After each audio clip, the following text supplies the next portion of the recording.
Okay. All right.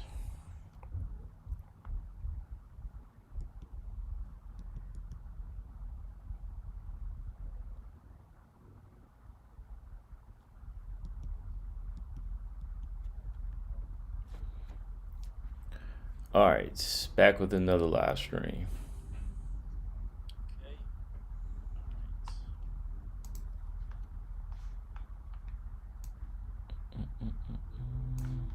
Go.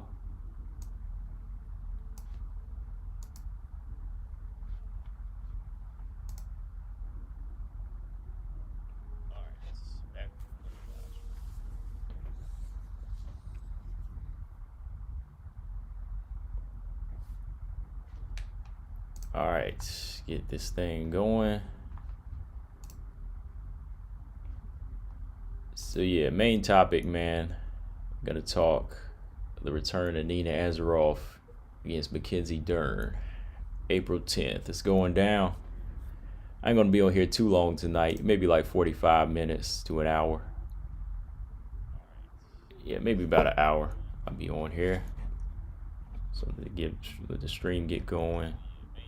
Another couple minutes.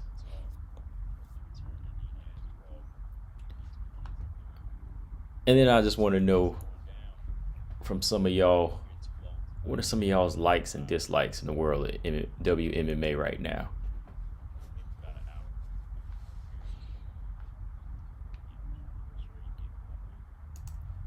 All right, so hang on one second.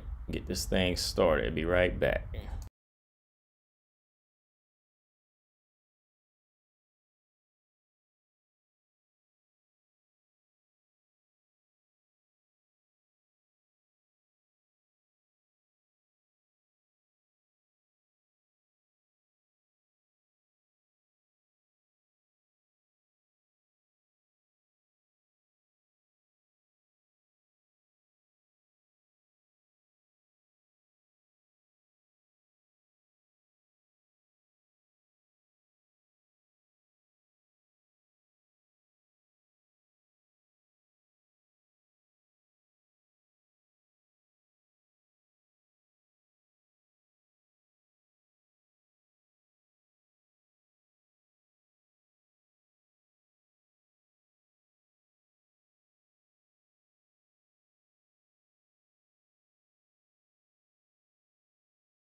All right, Robert. Yeah, man, getting started here in a minute. I was just taking care of something.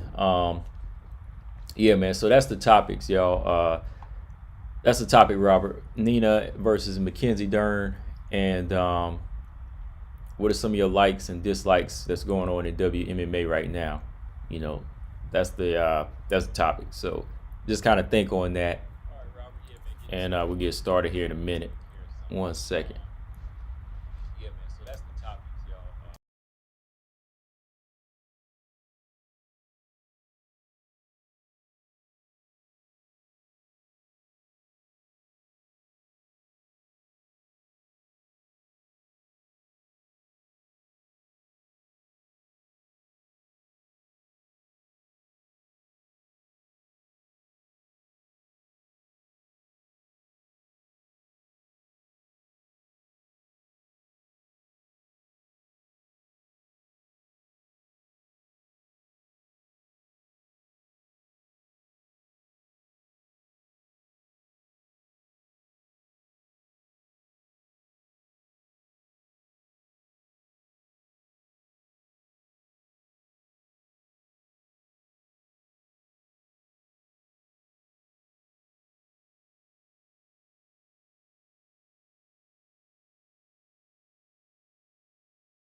All right, yeah, it's going down.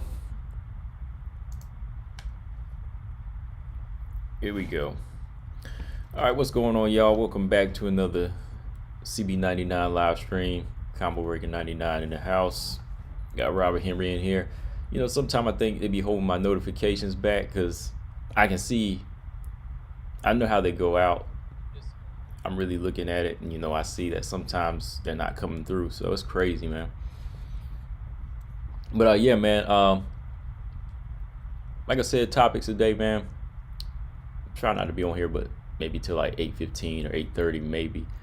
Let's talk about Nina Ansaroff, her return against Mackenzie Dern on April 10th. And then, yeah, like I said, what do y'all like about WMMA, and what do you like about it, and what do you dislike about it right now? What do y'all want to see change maybe in 2021, if it can change? It doesn't necessarily have to be something that changes over the year, but what is it that you may have not liked about it as of lately, or what is it that you do like about it?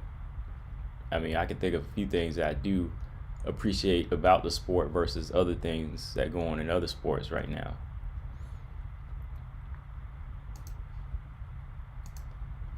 But yeah, so April 10th, you got Nina Ansaroff making her return to the octagon against Mackenzie Dern. It's a long-awaited return. I know this is Marcus Bell, his favorite fighter. Nina Ansaroff is. And she's been out of the octagon since her loss to Tatiana Suarez back in, let's see, what was it, June? Yeah, June 2019, man. So she's been out for a year and some change. She's gonna have been out June 2019, making a return in April of 2021. So, she's been out of there for a minute, and she's coming back against a legit contender in there, a legit fighter in Mackenzie Dern. And I got TJ in there. What's going on, TJ? Yeah, so I think it's a good fight for Nina Ansaroff to return against, to really just test her skills, to see where she's at. I mean, to me, there really is no easy fights in the strawweight division. You can't really just go in there and say, oh, I need a tune-up. I mean, yeah, you can fight down in the rankings, but even the lowest fighter in the rankings, the strawweight division, those fighters will give you trouble. Especially if you've been out of the octagon for like a year. I think that's something that that we really, can say I can appreciate. I can appreciate about the strawweight division. It's one of those divisions where everywhere you turn there's a tough fight. So you really have to be on your game. So with Nina Ansaroff being out for a year, I'm hoping that that IQ kicks in, that experience can kick in there and make this an interesting fight for her, because before the baby, she was in the top 5. She was doing pretty well. She had beat, when she came back to her, she kind of found a new flame, and she came back, beat Angela Hill, then she beat Randa Marcos, and then she went in there and beat Claudia Gadelha and kind of fought her way up in rankings again with like it was like a 4-fight winning streak. And, she went in there and gave Tatiana Suarez a tough fight.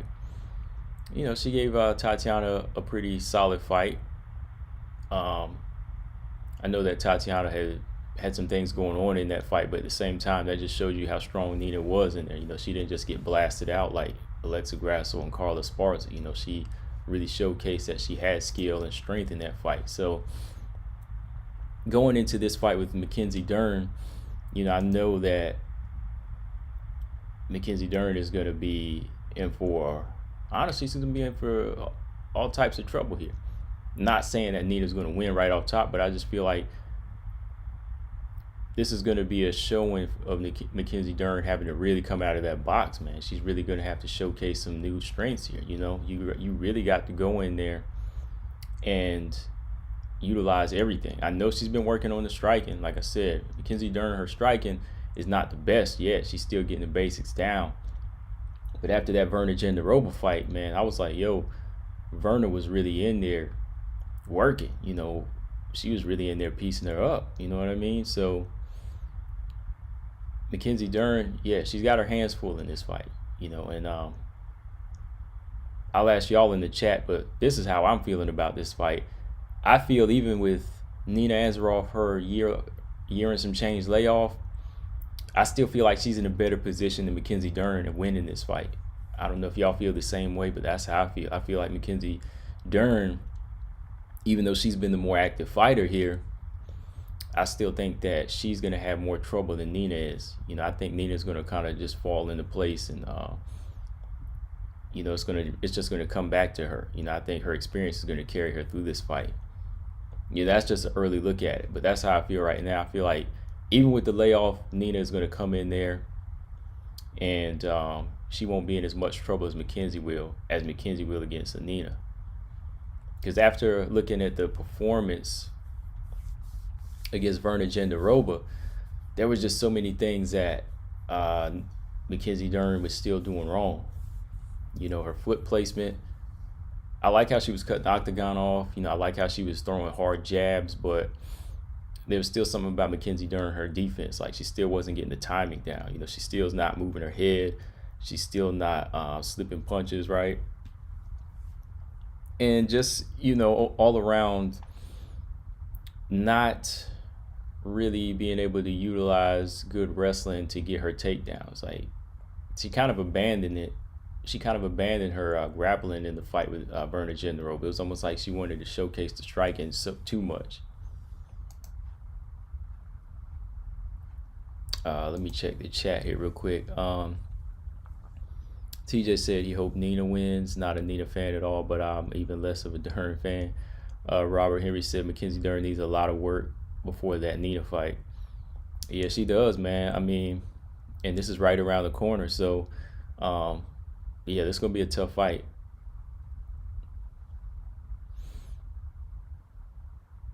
Okay, so that's, yeah, all right, TJ, I'll hold on to that. You said something about the matchmaking. Yeah, that'll be something we talk about as far as dislikes.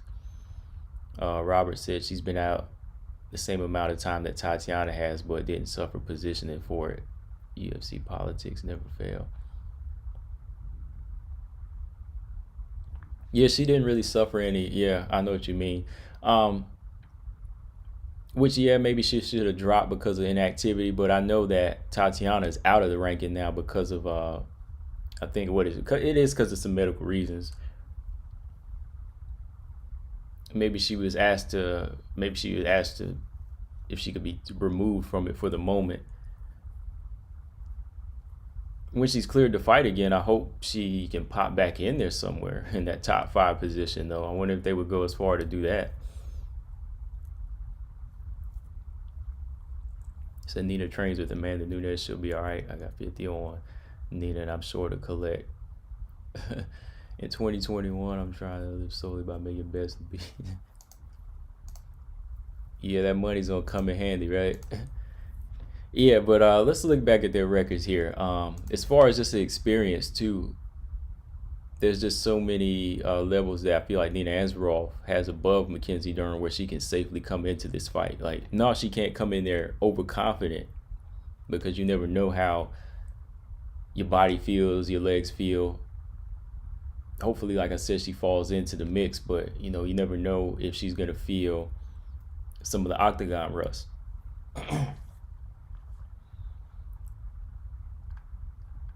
So let's see.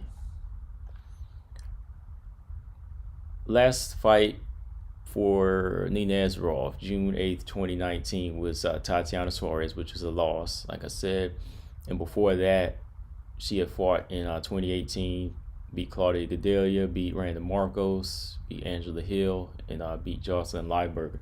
I remember her. I mean, they didn't make, yeah, they just kind of brought them into the UFC, and then she kind of disappeared too.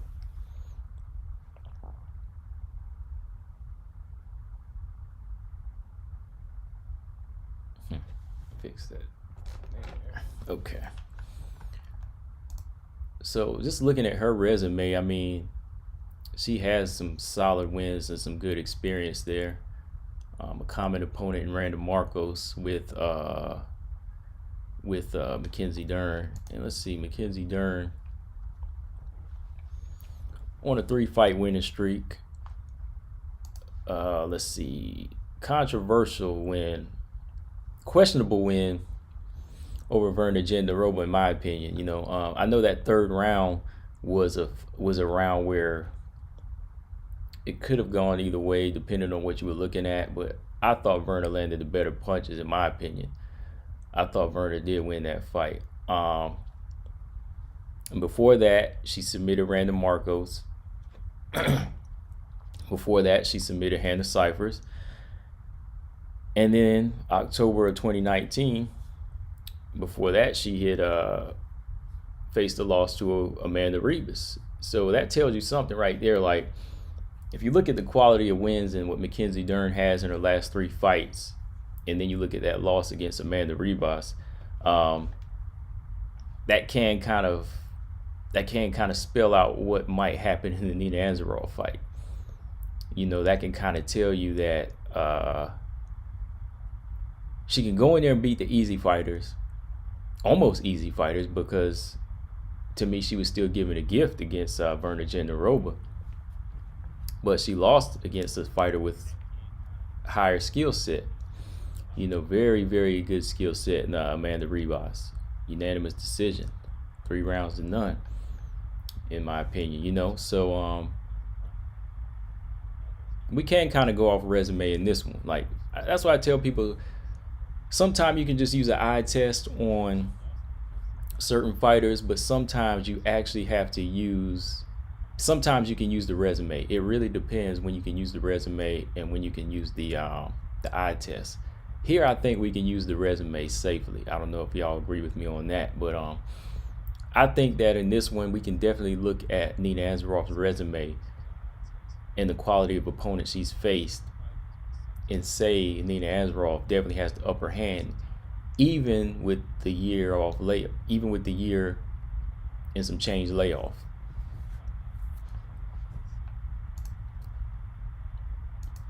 Yeah, so I definitely feel that way. I definitely think that looking at this resume here, that it's going to be Mackenzie Dern's toughest fight. This ain't going to be an easy fight for her. Because again, look at the wins. Definitely some nice little statement wins. You submit Randa Marcos in the first round, but Nina Ansaroff already beat her. Then you submit Hannah Cifers in a fight where Hannah Cifers was using some skill set on her. She was using some good punches and some good clinch work on her before she got caught in a horrible mistake.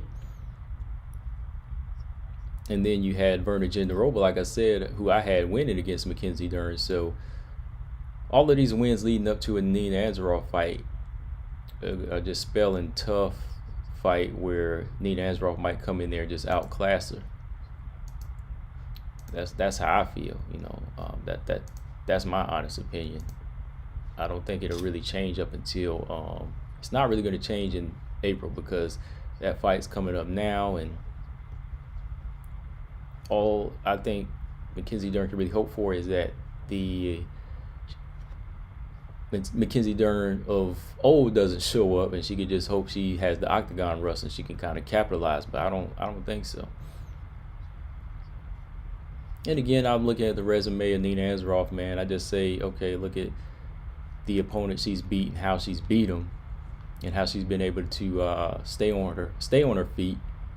Grapplers, wrestlers like Claudia, she was able to beat, just pick them apart with leg kicks. She has good movement.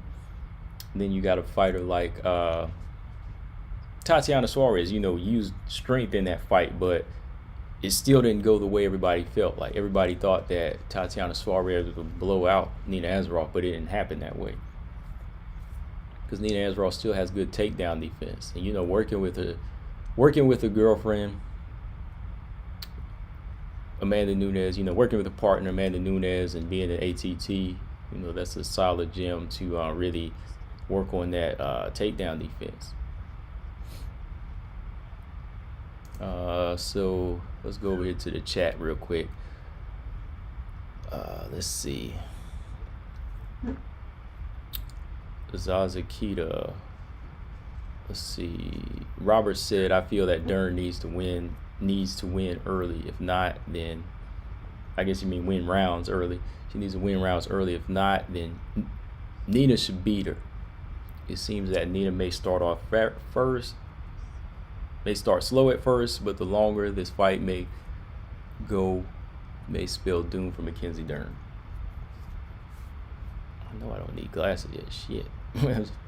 Zazakita said, I know UFC trying to push Dern, but whenever I think of her fighting Nina, I just think of Nina being able to replicate what Ribas did, especially since both are trained at ATT. Yeah, for real though. She could really replicate and just perfect what Verna Jandiroba was able to do. Verna Jandiroba, again, just really was nice on the feet in that fight. Coach, what's going on? Coach said Nina can fight. Yeah, Nina can fight. That's what I'm saying. Like, Nina, she can fight. Like,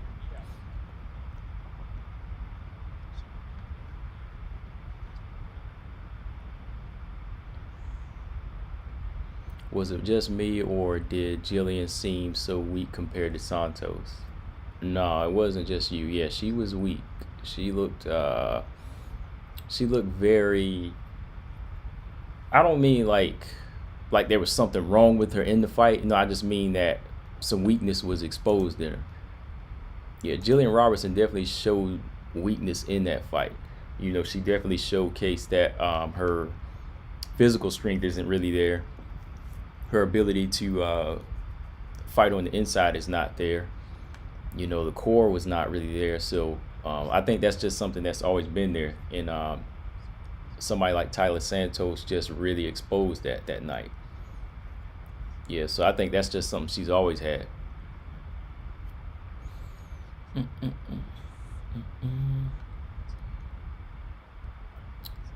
Minabe, what's going on? She said, is this a real fight? Yeah, it's a real fight. So yeah, right now, let's see what ranking is Nina at. Has she been dropping? Because there's been so much change in the rankings as far as people leaving, people moving up. So yeah, she's still holding on to the number 5 spot. Yeah, so Nina Ansaroff is number 5 right now, and Mackenzie's number 11. And man, I don't know, man. I don't think she's ready for that 6th place jump, man. Mackenzie Dern should have been in there with Tisha Torres or Claudia. I don't know, man. Like, I think Nina Ansaroff is going to be a little too much for her. Because yeah, she has the power.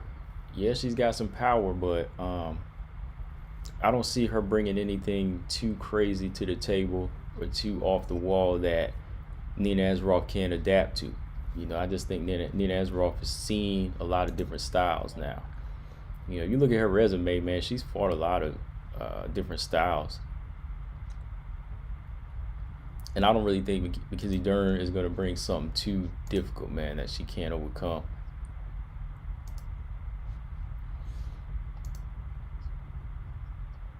Robert Henry said, I was just thinking of getting glasses to protect my eyes from these lights. It might not be you going blind as much, your eyes hurting from screen time.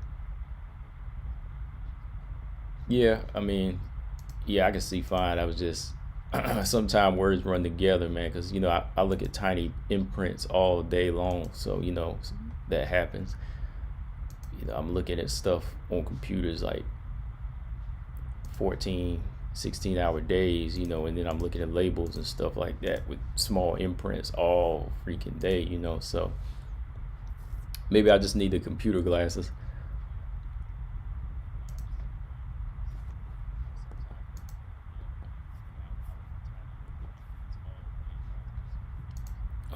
Let's see.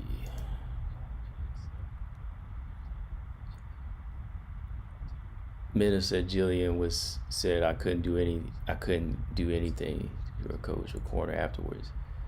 That's not something you want to hear. I mean, or if you hear it, that means it's time for somebody to do some work.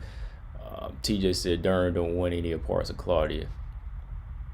I think she would handle Claudia, no doubt, though. You know how I feel about that. Yeah, that's what I'm saying, man. We need a Mackenzie Dern versus Claudia. I want her to get her out the rankings, man. Get her out of there. But I don't see her like I said right now. Nina versus Mackenzie. This might be another schooling. As long as Nina Ansaroff can stay away from the right hand and she can defend the takedowns, she's good to go. I mean, let's see. Mackenzie Dern has another 3 good months of working on head movement and timing. Nina Ansaroff got another good Mackenzie Dern got another 3 good months to work on her head movement and timing, because the head movement was not there. It was just non-existent against Virna Jandiroba. And I know that Nina Ansaroff has some good, straight strikes. And she knows how to rip the lead leg apart with them leg kicks. So that's something that Mackenzie Dern is going to be wide open for unless she makes them changes in the next 3 months.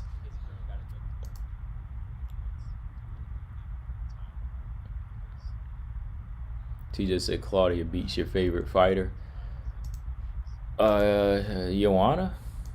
I'm just saying, like, Noah's not my favorite fighter, but I mean, she's definitely one of my favorites to watch. So does Claudia beat my favorite fighter in that sense? Nah. Yeah, Robert. Yeah, I think I got a pair somewhere. I think I had a pair like 10 years ago, but I don't know where they're at anymore. So yeah, I might need to get another pair. Mina said, I thought Nina was going up to flyweight. I thought she was too, but no, she's coming back to 115. And I think she got plenty of time. I think she got plenty of time to cut the weight. As long as she's been on her diet now, in the next 3 months, she should be good.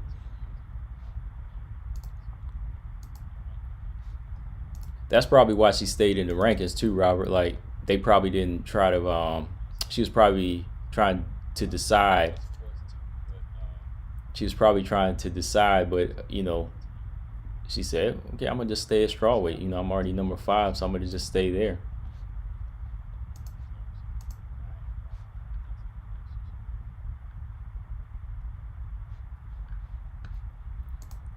So yeah, I'm looking forward to this one, man. I just want to see Nina get back in there.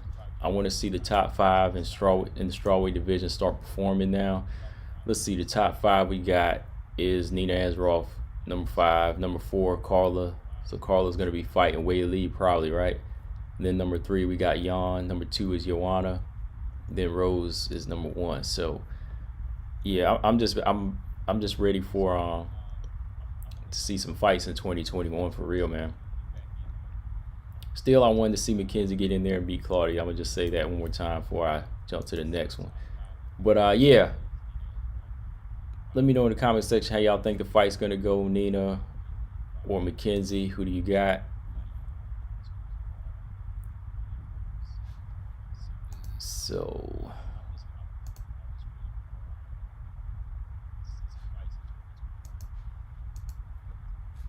yeah, real quick, let's talk, man. I know everybody in here is a fan of WMMA. You know, of course I am, right? I wouldn't be doing this if I wasn't, but everybody has something they don't like about a sport. You know, whether it was something when they first started watching it, or if they just feel like, hey, there's something along the way that just starts changing that they don't really get with, or they don't agree with. And of course, there's things that they love about it, and that's why they're diehard fans out there. But what are some of the things that you guys like about WMMA, and what are some of the things you dislike? I know, going back up here at the beginning of the chat, let's see. I know TJ said he felt like they need to improve the matchmaking. He said there's too many old fighters matched with each other. And he said he needs to let the new blood in. Which, yeah, I agree with that. I feel like we got a lot of new fighters transitioning in, and I think they need to start matching them up with the veterans so we can see who the best is, and then the new blood can get the old blood out. You know, then you can start having a brand new thriving division. So yeah, that is something I feel like, yeah, they got to stop matching up the old fighters with the old fighters. You know, bad matchups, bad matchmaking. I mean, for the most part, though, the one thing I do like about WMMA is we do get a lot of good fights. You know, we do get a lot of the fights we do ask for. You know, if you look at LFA or Invicta, we are getting some good matchups, you know.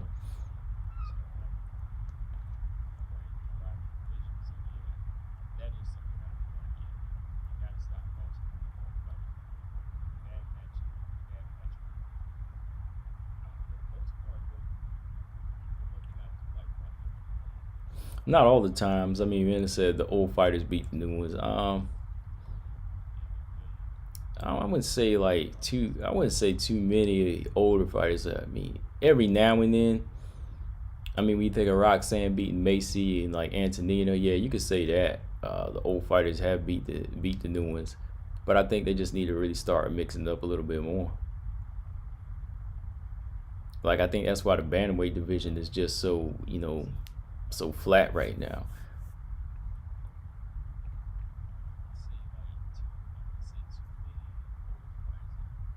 All right. So our coach, one of his dislikes, he says, too many fighters thinking they are larger than us when they ain't ish in households. Yeah, that's another thing. Yeah, I think some of these fighters have egos that are bigger,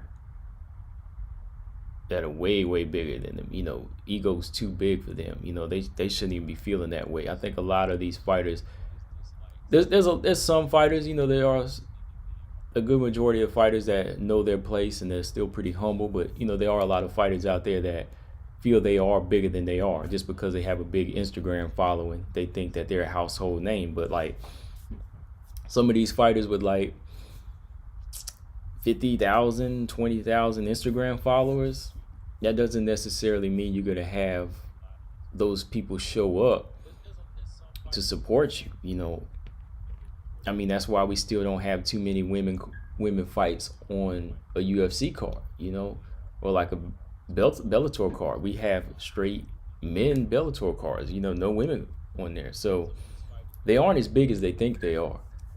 You know, Instagram is one thing, but the octagon and people showing up to bars to pay for your fights and to throw a fight party for your fight, that's one thing.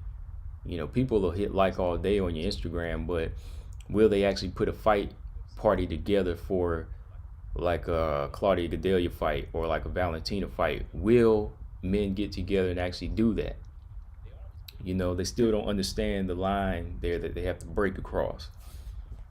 They have to be more so in tune with the fans, and with the support on media like YouTube. They have to understand that they're like the foundation. They're the big part of why they thrive with the little life they have or with the growing life they have. You know, it could be bigger. It could be bigger, but like Coach said there's too many fighters that feel like they're bigger than they are. But they're not even household names. Because like I said, man, I was watching some fights with some dudes one time, and they knew who Izzy was, they knew who Yoel was, but they didn't know who Wei Lee was. They didn't know who Joanna was. They was like, who's that?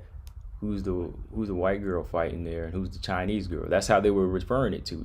It was just referring it to them by color or the color of the shorts. They're never really calling these girls by their name. So a lot of these women, they have to understand they aren't as big as they think they are. The ones that are feeling that way, the ones that are really feeling themselves. Nah, y'all aren't as big as y'all think y'all are. Because Amanda Nunes, look, she holds 2 belts, but I could show her picture to the dude, any random dude walking down the street, or any dude who's one of my coworkers. They ain't gonna know who she is. Every now and then you might find one guy that knows who Amanda Nunes is, but if I was to show her picture to some people, they just regular casual people on the street, they wouldn't know. So yeah, that's definitely one thing. Yeah, I dislike. Like I dislike the egos. I dislike thinking you're bigger than you are. Like you're starting to be like some of the boxers out there that think you're bigger than you are, that you're worth more than you are. That kind of gets tiresome. Because all people have to do is stop watching. That's all people have to do is really stop watching. I think if a lot of channels shut down, then man, you would see like a big difference. Like WMMA fights might fall off the map, if a lot of the channels shut down out there. In my honest opinion, I feel that way. That's why it has to be, hand in hand. Everybody got to kind of say, okay, they have to respect what media on YouTube does and say, hey, we got to give those people the time of day, tell our story, and put ourselves out there.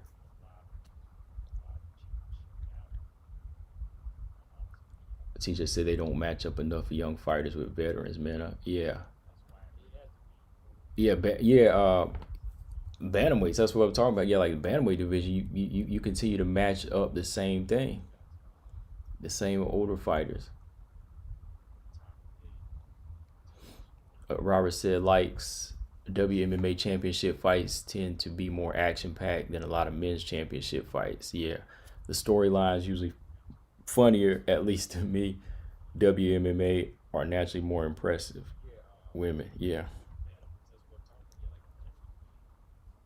Yeah, that was one of the things like I used to say, man, like something about like the women when they perform, it's a little bit high level, which is crazy, man. Like no disrespect to the men of the sport, but I mean they just kind of bring like another lane to the table where it's like action packed title fights. They're taking chances. They're in there trying to really bang it out.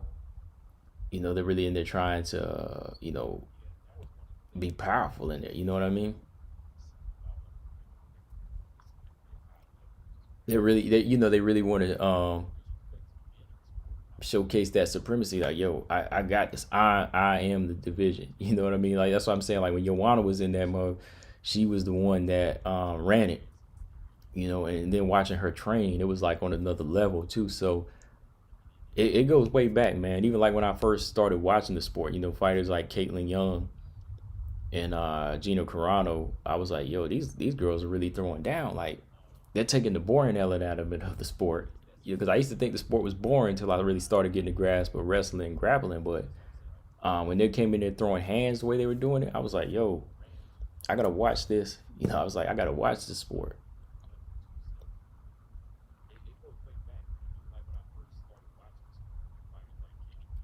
Let's see. Oh, Stamina, what's going on? Stamina said my notifications are racist. I got nothing on this. I don't think a lot of people did. It took a while for notification to go out this time. I don't think a lot of people get them. So, that's how it is, man. I don't know. Sometimes I do, sometimes I don't. Like, I'm testing it here. Like, yeah, I didn't see a notification come through. No.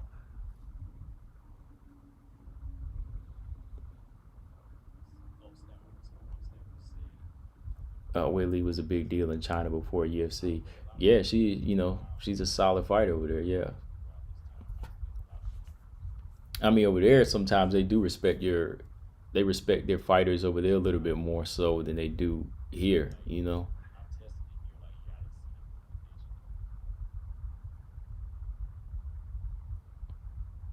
Like if you go overseas, where you go over all these other countries around the world where they more so appreciate martial arts, like a Wei Lee, I can promise you they probably know her in the street.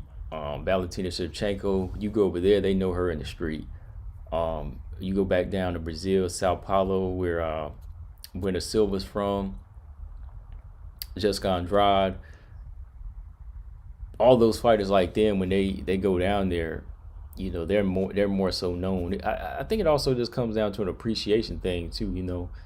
Whenever somebody's representing the country, you get people behind you.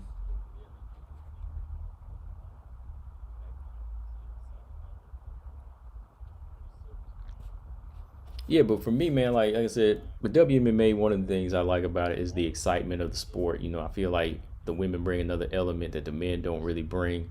Um, they they do come in there with a different type of hunger, similar hunger, but it's just something different. Like the action's different. Um, and the championship fights, like Robert was saying, yeah, the championship fights are just high level.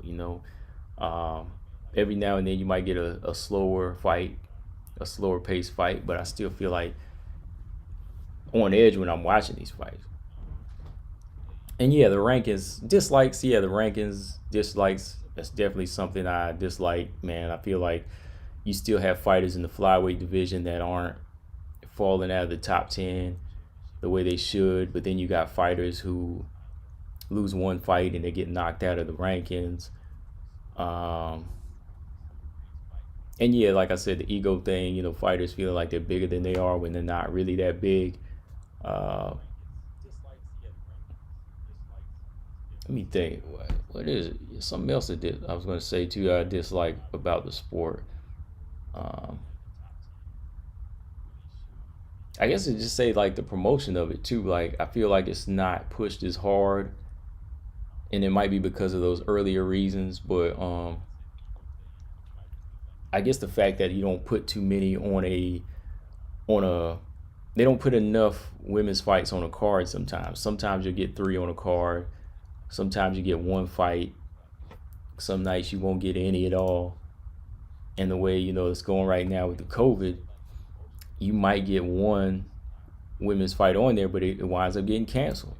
So I'd say that's probably the one thing I don't like, there's not enough activity going on. Like Bellator, when you start to single it out, Bellator doesn't have enough women's fights either. You had one main event, McFarlane versus Velasquez, but then after that, the whole card was just men. Like they couldn't get any other women to be on there. So yeah, just situations like that, man. Like just not enough push, and they've been putting on some of the best fights out there.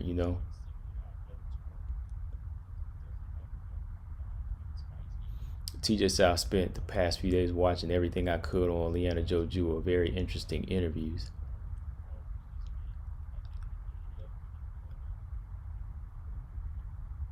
Good interesting, TJ, or bad interesting? Like, what was it that was really interesting about him? Let me go back up on the chat here. Yeah, TJ said I don't get notifications because my setup block notifications from channels that hate on quality. Oh, okay. Yeah, you better keep it on then, man, because you better keep that notification on. Let's see. Robert Henry said, I think too that most of the good women fighters' fighting styles are more recognizable, while not all of the men fuse styles in weird ways and don't take as many chances as WMMA. Yeah, yeah, as I was saying, like one of the things I liked about the women is they take chances in there, man. Like they go in there and bang, or they'll go in there and fight to the bloody, bloody end. The men do too. The men do too. But I mean, when I first saw the women, I could see like a big difference. When I first started watching like years ago, I was like, man, because I mean, if the men were doing that, then I would have been watching from the jump, right? But when I seen like some of the women fights, I was like, keep this on, man, because I was watching that tournament way back. I can't even remember the name of it now, with Caitlin Young and Miesha Tate when they were in it. And about every single fight on the card was action. It was like a mini tournament with Caitlin, Miesha, and some other fighters in there. And I was like, yo, this is exciting. I was like, this card is exciting. Like every single fight was on point.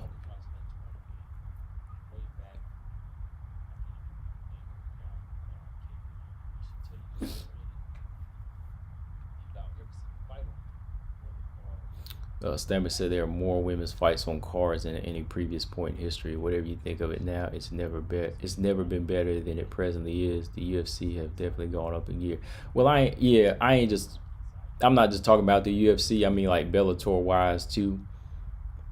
Like even like LFA wise, like sometimes you'll have a whole card with just men but no women. And yeah, it's amped up. But it's still like, if this is amped up, I'm like, yo, we got to put it in warp speed then, man. Like, you got to put it in higher gear. Because three fights on like a 12-fight card, that's not very many, in my opinion. Yeah, it's more than before, but still, like, and then, like I said, one night you get one, then these girls wind up getting sick or something, and then the fights cancel. So yeah, it could still be better. It's not like satisfying. I mean, that's why I'm kind of talking about that. It's not like satisfying even compared to the past few years. Because if I want to see an all-girl card, I'll just wait. All-girl card, I'll just wait for Invicta then, right? Or some of the Asian cards that come out.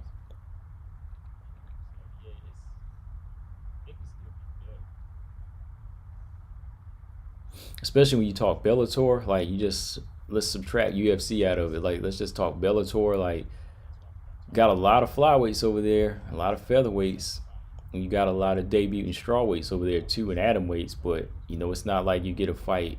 You don't get very many fights of them on a card. I'm like, yo, why not?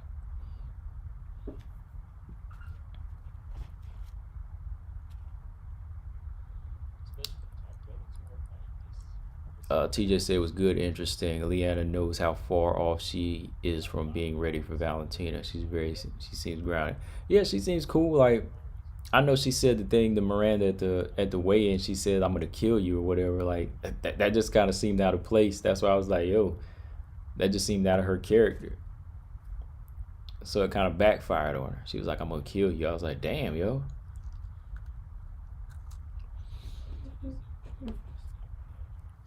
Minister, I don't like that.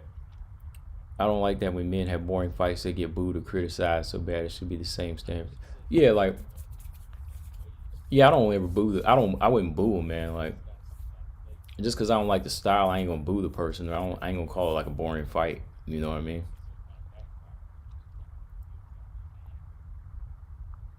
This is why calls for the atom weights isn't practical.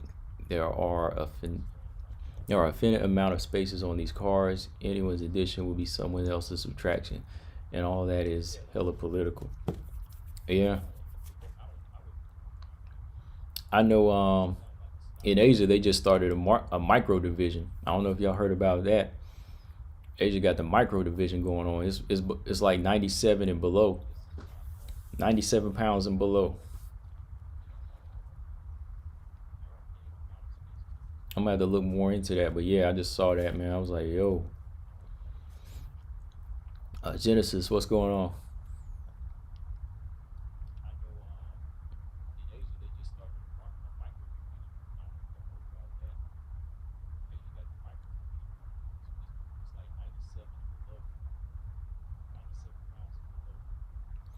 Yeah, man, like atom weights, they be there are a lot of fights they could bring to the table, bro.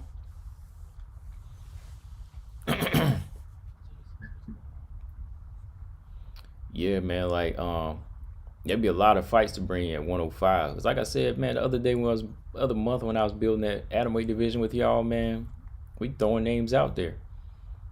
Matter of fact, Monica Koklakova, that the coach he just interviewed, she's an atom weight. Jay Geron, she's an atom weight. So yeah, there's a lot of women out there for atom weights, man. So like atom weight division can be built. Yeah, yeah, man. Yeah, man. Yeah, stamina. Microweight. I got the name right. Let me make sure I was calling it right. But microweight division. Hold on.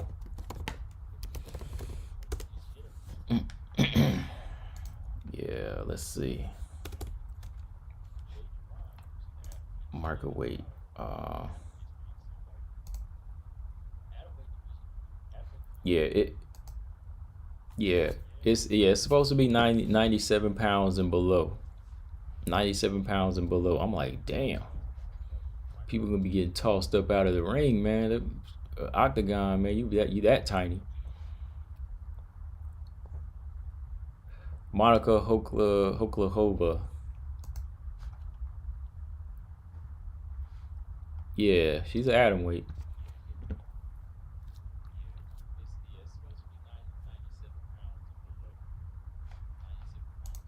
And when you talking Asia too, when you talking like Japanese fighters, Chinese fighters, a lot of them are built small anyway. So, that's going to be right up their alley. They're probably killing themselves to put on like 10, 20, 30 pounds. So if they already walking around at 97 pounds, they good.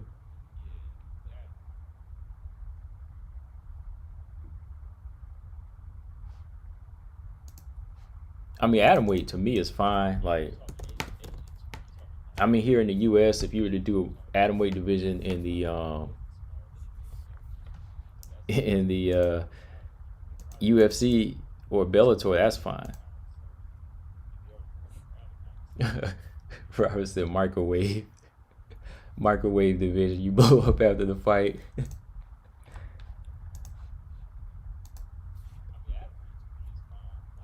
Microwave division.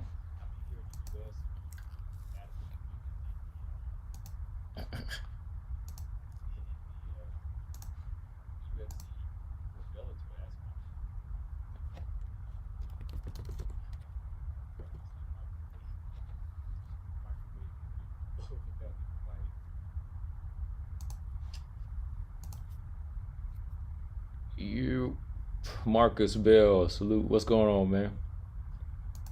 Marcus Bell, he a little late. Marcus, did you get a notification? I don't think I really get notifications too much. I don't know why, but I don't care. I mean, it is what it is, So,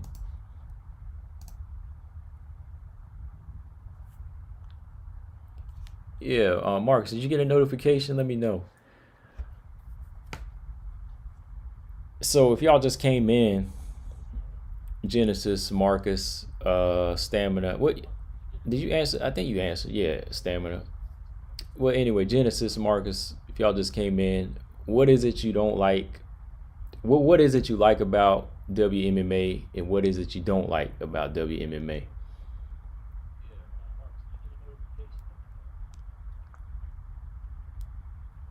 Yeah, coach said he didn't get one. See, yeah, I don't know. I don't get them, so I don't know.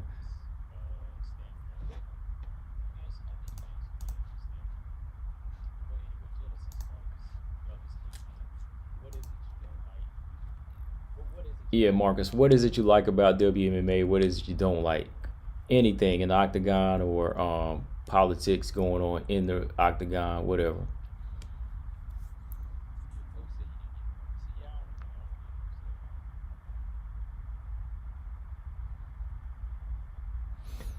Matter of fact, hold on. Hey, man. Hold on 1 second here.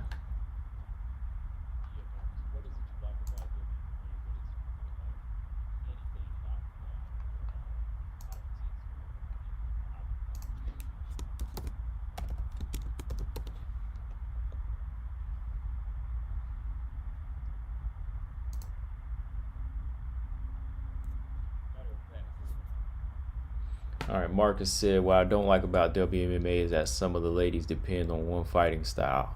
That's a good point, man. That's a good. I didn't even think of that. Yeah, yeah, man. Like, what name comes to mind for you? I mean, like, give me an example. I mean, I can think of a lot, but I know what you mean. Like, it kind of makes the ladies not look dedicated into learning. When you just come in there with one style all the time, and then you don't know how to you don't know how to adjust or adapt when somebody brings something new.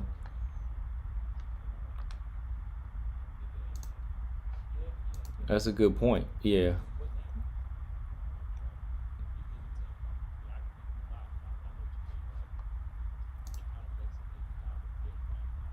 Like, what would be the style that annoys you?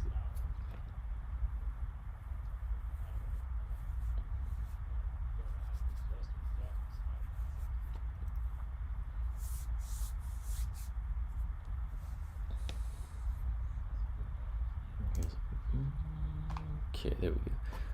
Tatiana Suarez is one of them. Okay.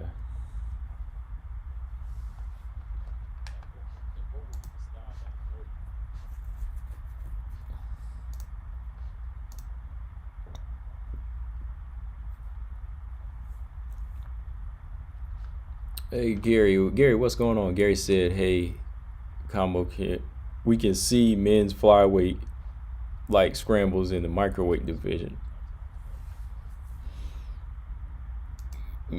You mean as far as like movement and jumping back up? I mean, yeah, you can see that scramble in there. Yeah, yeah.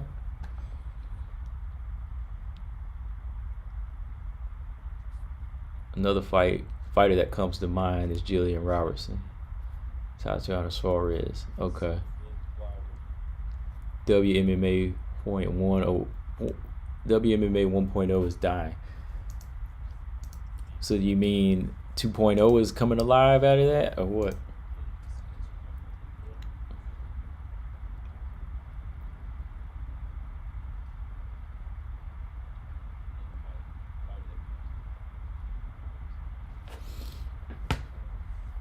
Yes, I never fight. All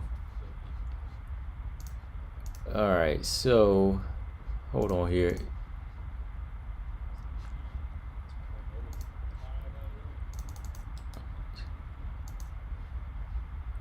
So I told Robert if he wanted to come on, he could. I want to hear what your if you want to come on.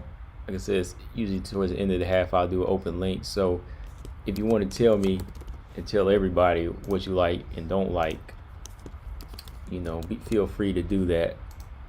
I like to do that on the end of the part of the live show. So if you want to come in, anybody else want to come in, but I know these guys usually will come in here and talk.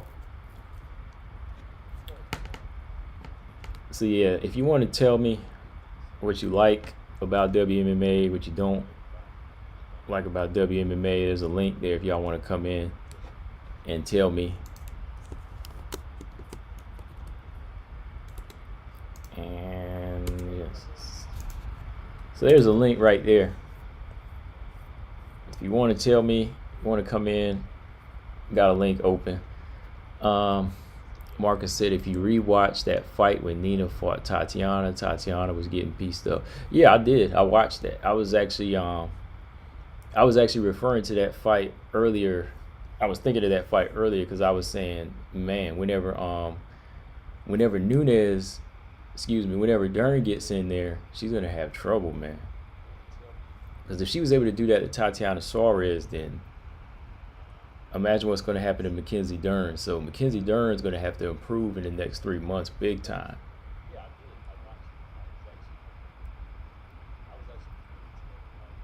Coach says shoot. Yeah, it's right there, man. Oh, I thought you. Okay, yeah. I'll just email it to you. Hold on. I guess you could click on it, Coach. I don't know if that works for y'all, but well, I know for you, Robert, I have to send it to you. That's the only way you can get it.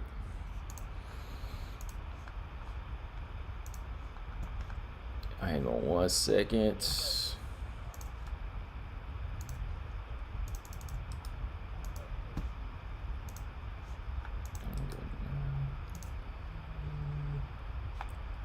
It's you and that's you. Okay. All right, and that's sent out. Just let me know. Well, I can see it. You ain't gotta let me know I see it. All right. So the female champions are well-rounded. Yeah, man. Like for some reason, Gary, like some of the female champions in women's MMA, they're so well-rounded. Like that's something I always have to keep referring to. Like even with the flyweight division, like when you're talking about fighters like Tyler Santos on the way up, I keep saying she's got to be well-rounded to be able to get the belt. But then when you look at men like Khabib, Khabib, Izzy, they can be so strong at one or two things, and they can get to the top. You know what I mean? They can get to the top that fast. Like, but for women, you have to be well-rounded. You really have to work, and that's why I say when Clarissa Shields comes over to WMMA, yeah, man, she's gonna have to know a little bit of everything.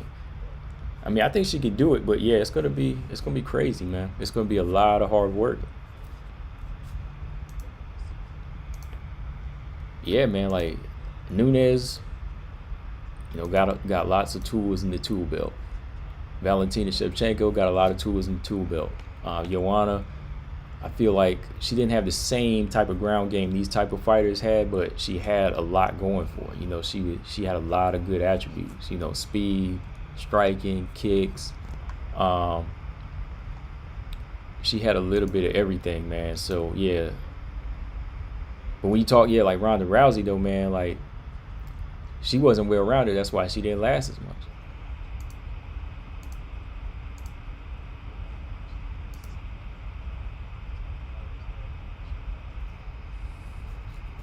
Gary said Khabib is more well-rounded than Izzy. Maybe by a little bit. I mean, I think he has a nice basic down with his striking. But other than that, like, he's still mostly dependent on, his thing. He's mostly dependent on his one thing. So I think that I still put him in that category as not being well-rounded. All right. All right. And hang on, y'all. 1 second, y'all. Just letting somebody in here.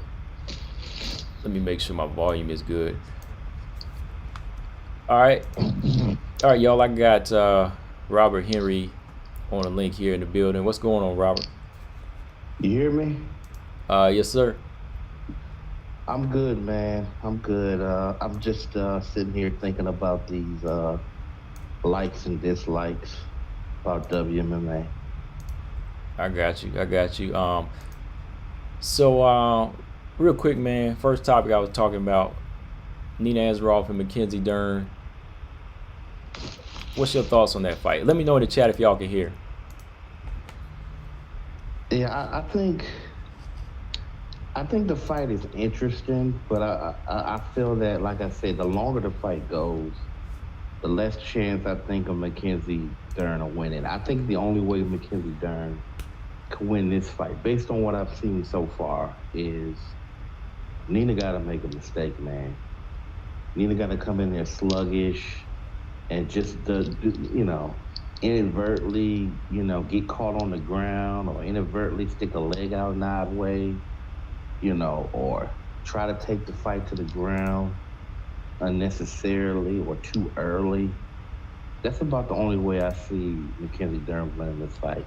And this is a completely non-biased breakdown, because I'm not a big fan of Mackenzie Dern, and I'm not a fan of Nina Ansaroff at all. So, but I acknowledge her improvements. I acknowledge her skill set, and this could be.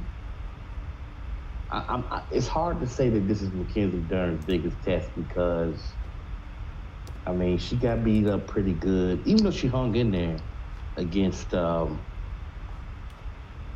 Hebus. But then again, because it's a veteran who's been in more rough fights, it may be her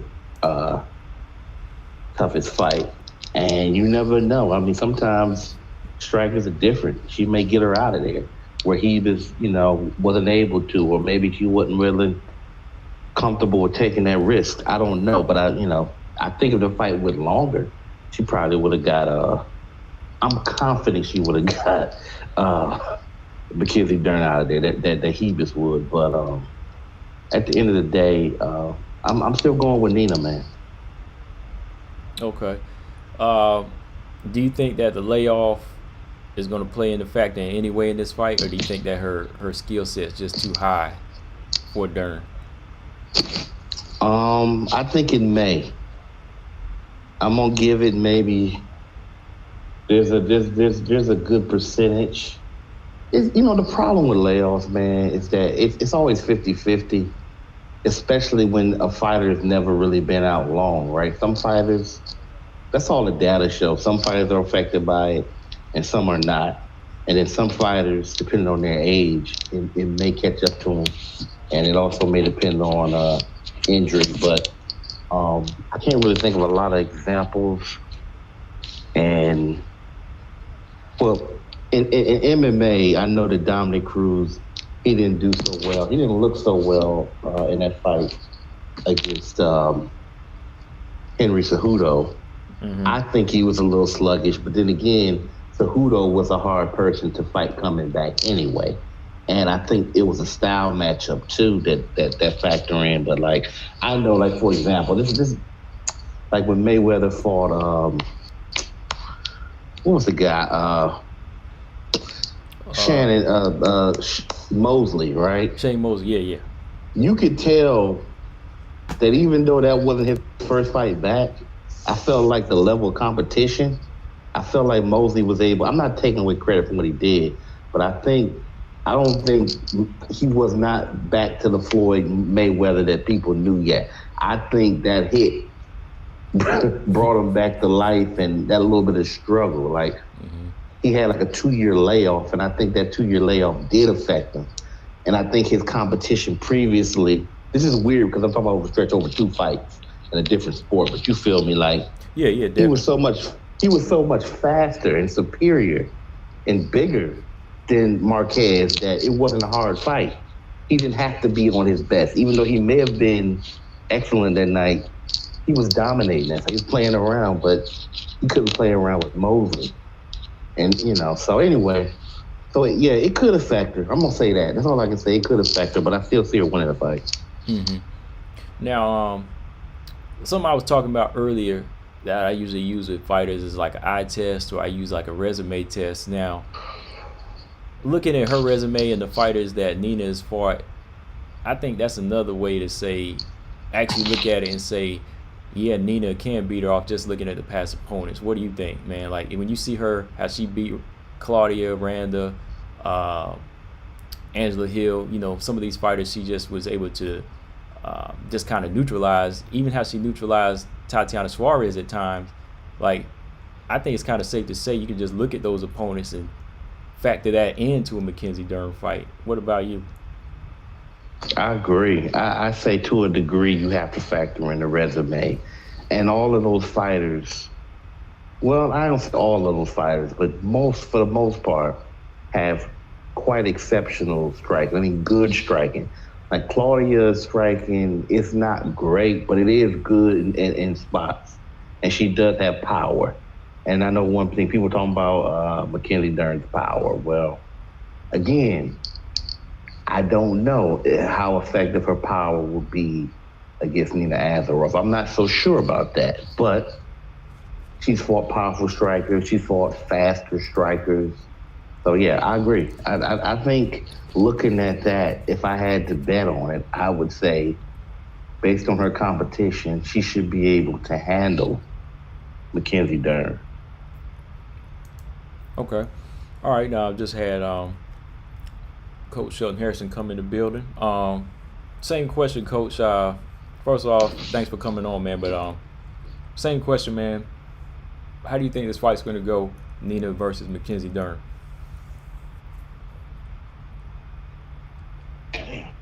Okay, there we go. Dang, man. Man, thanks for having me on here, man. God dang. No problem, man. Hey, the last few interviews too, man. Them things has been on point. I enjoyed the latest interview with Odessa, man. I thought I was like one of the only people that follow her too, man. Hey, that was a solid interview. Yeah, man. Odessa, boy, she crazy. Yeah. Crazy, man. And she got on and she was like, Coach, how come you put that I messed up on your name at the end? You know, she was mad. I said, I'm playing with you. But yeah, man. This Nina Ansaroff fight, I don't know, man. You know, we got to see. We got to see how Nina come back, you know, because she done had Amanda's baby. Wasn't Amanda's baby. She done got this baby. You know, Amanda been chasing her around the damn house. They've been in that dusty-ass RV. Look, man, I don't think Nina been doing much anything, okay? I don't know, boy. That ring rust don't show. But I'm hoping that Nina Ansaroff's skill sets kind of pay off because I'm sick of this hype job, Dern. Nina Ansaroff, has she not got pregnant? Yeah, easy work. Easy work. But I don't know, man. I'm going to give it to Nina based off she's been in there with better competition. This whole thing, Mackenzie Dern striking, getting better, I'm not trying to hear that, man. She do the same thing. She throw a jab to the body, overhand right.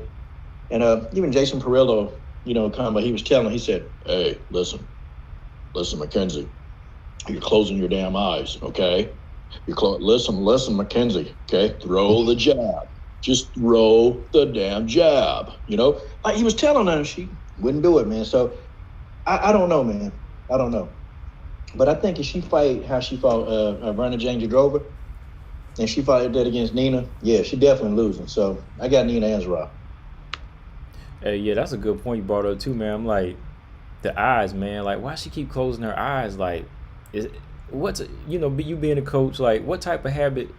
I mean, how do you break that habit? Like, what are you gonna do to break that habit, man? Like, if she's still closing her eyes, you know, in a fight like this, man.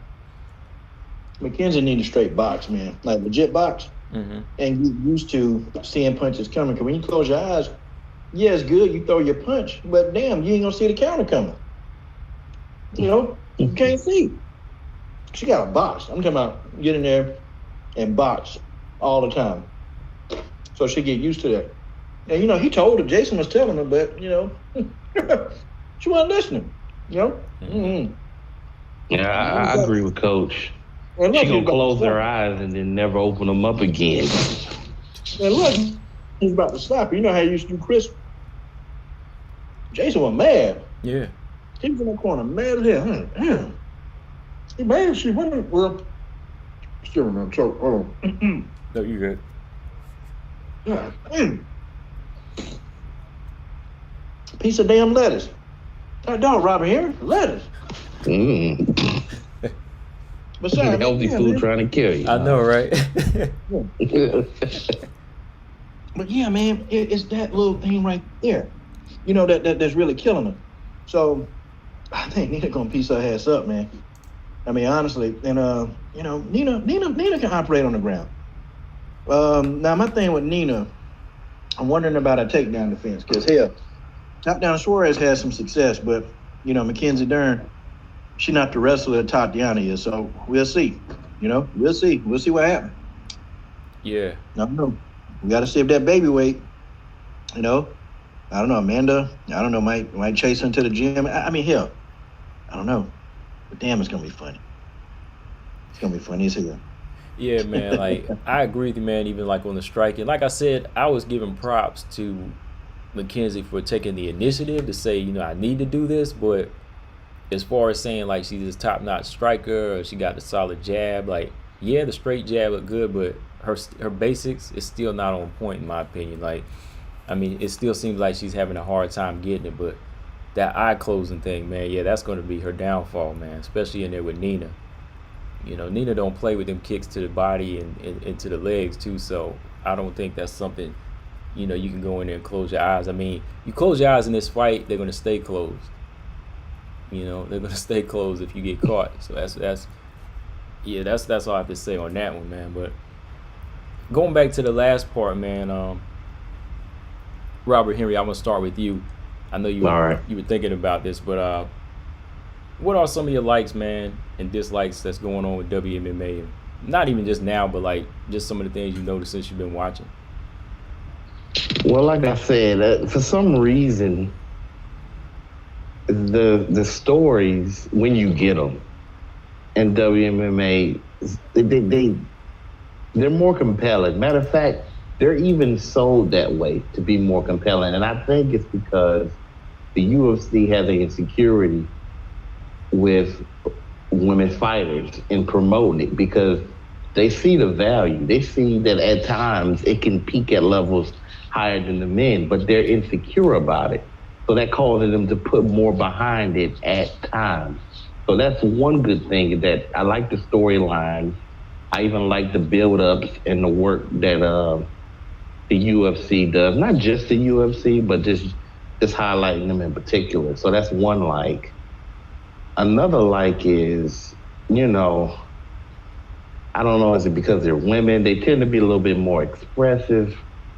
Sometimes, like, you see it in the cage, you see it in the interviews, and it's weird because the same thing that I'm criticizing, which is them being more honest, is somewhat related to, and not even necessarily honesty, even though that's included, but just being more expressive, being more active, like the ones who are really dedicated to fan bases and to the sport, okay?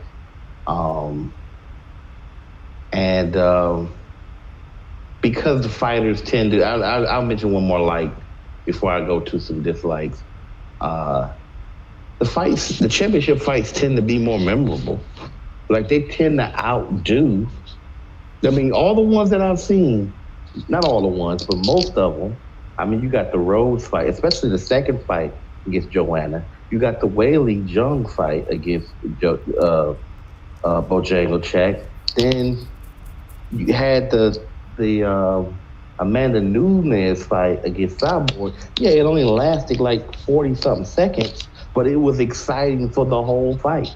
So that's another highlight of women's MMA now. The list of things I don't like, it just goes on. Okay, hold on your dislikes. I want to get Coach's likes first, then we'll do dislikes. All right, cool.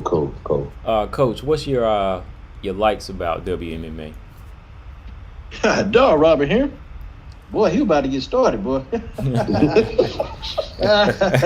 Savage. It was coming. That's why I said, okay, we're gonna get all that together. But what's your likes, Coach?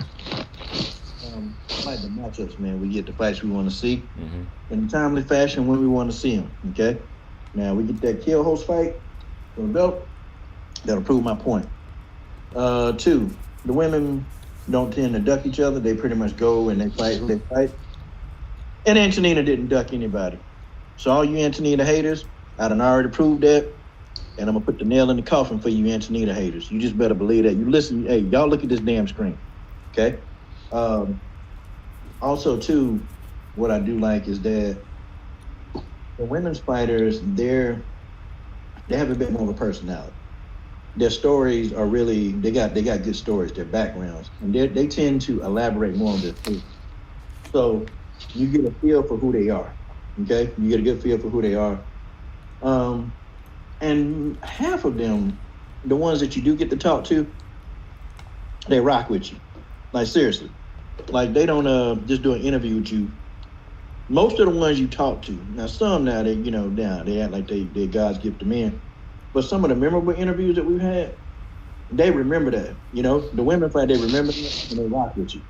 And I think everybody I've interviewed with, man, There's a couple of them though who act like they stupid, but really for the most part, like people like Maureen Rayno, like she rock with me, man. Hell, they done invested some of their money, man, into my youth program. Like what I'm saying is, Maureen Rayno, they legit, they type people, man. They good. And also too, I'd say one more thing. In the octagon, we may not see fireworks or finishes all the time, but they're easy. You can see technique, and you can break it down. Because I'm a technique fan. I love technique. I like doing film studies, watching fights, watching them go at it. You see so many things that they're technical at. So many things they do well. So yeah, man, that's what I like about the sport. Okay. And of course, we got some we'll say that for another video. All right. Now, Robert Henry, I thought I heard like a list come out. I thought I heard like I thought I heard you drop a long list. You were ready to go down them dislikes, bro. Yeah, this is my Christmas list of dislikes. Yeah.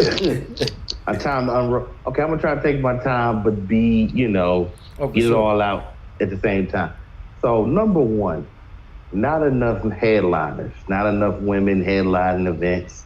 I don't understand why. You got women that have bigger followers than other champions, let alone, like, this is social media era. Like, I don't understand it.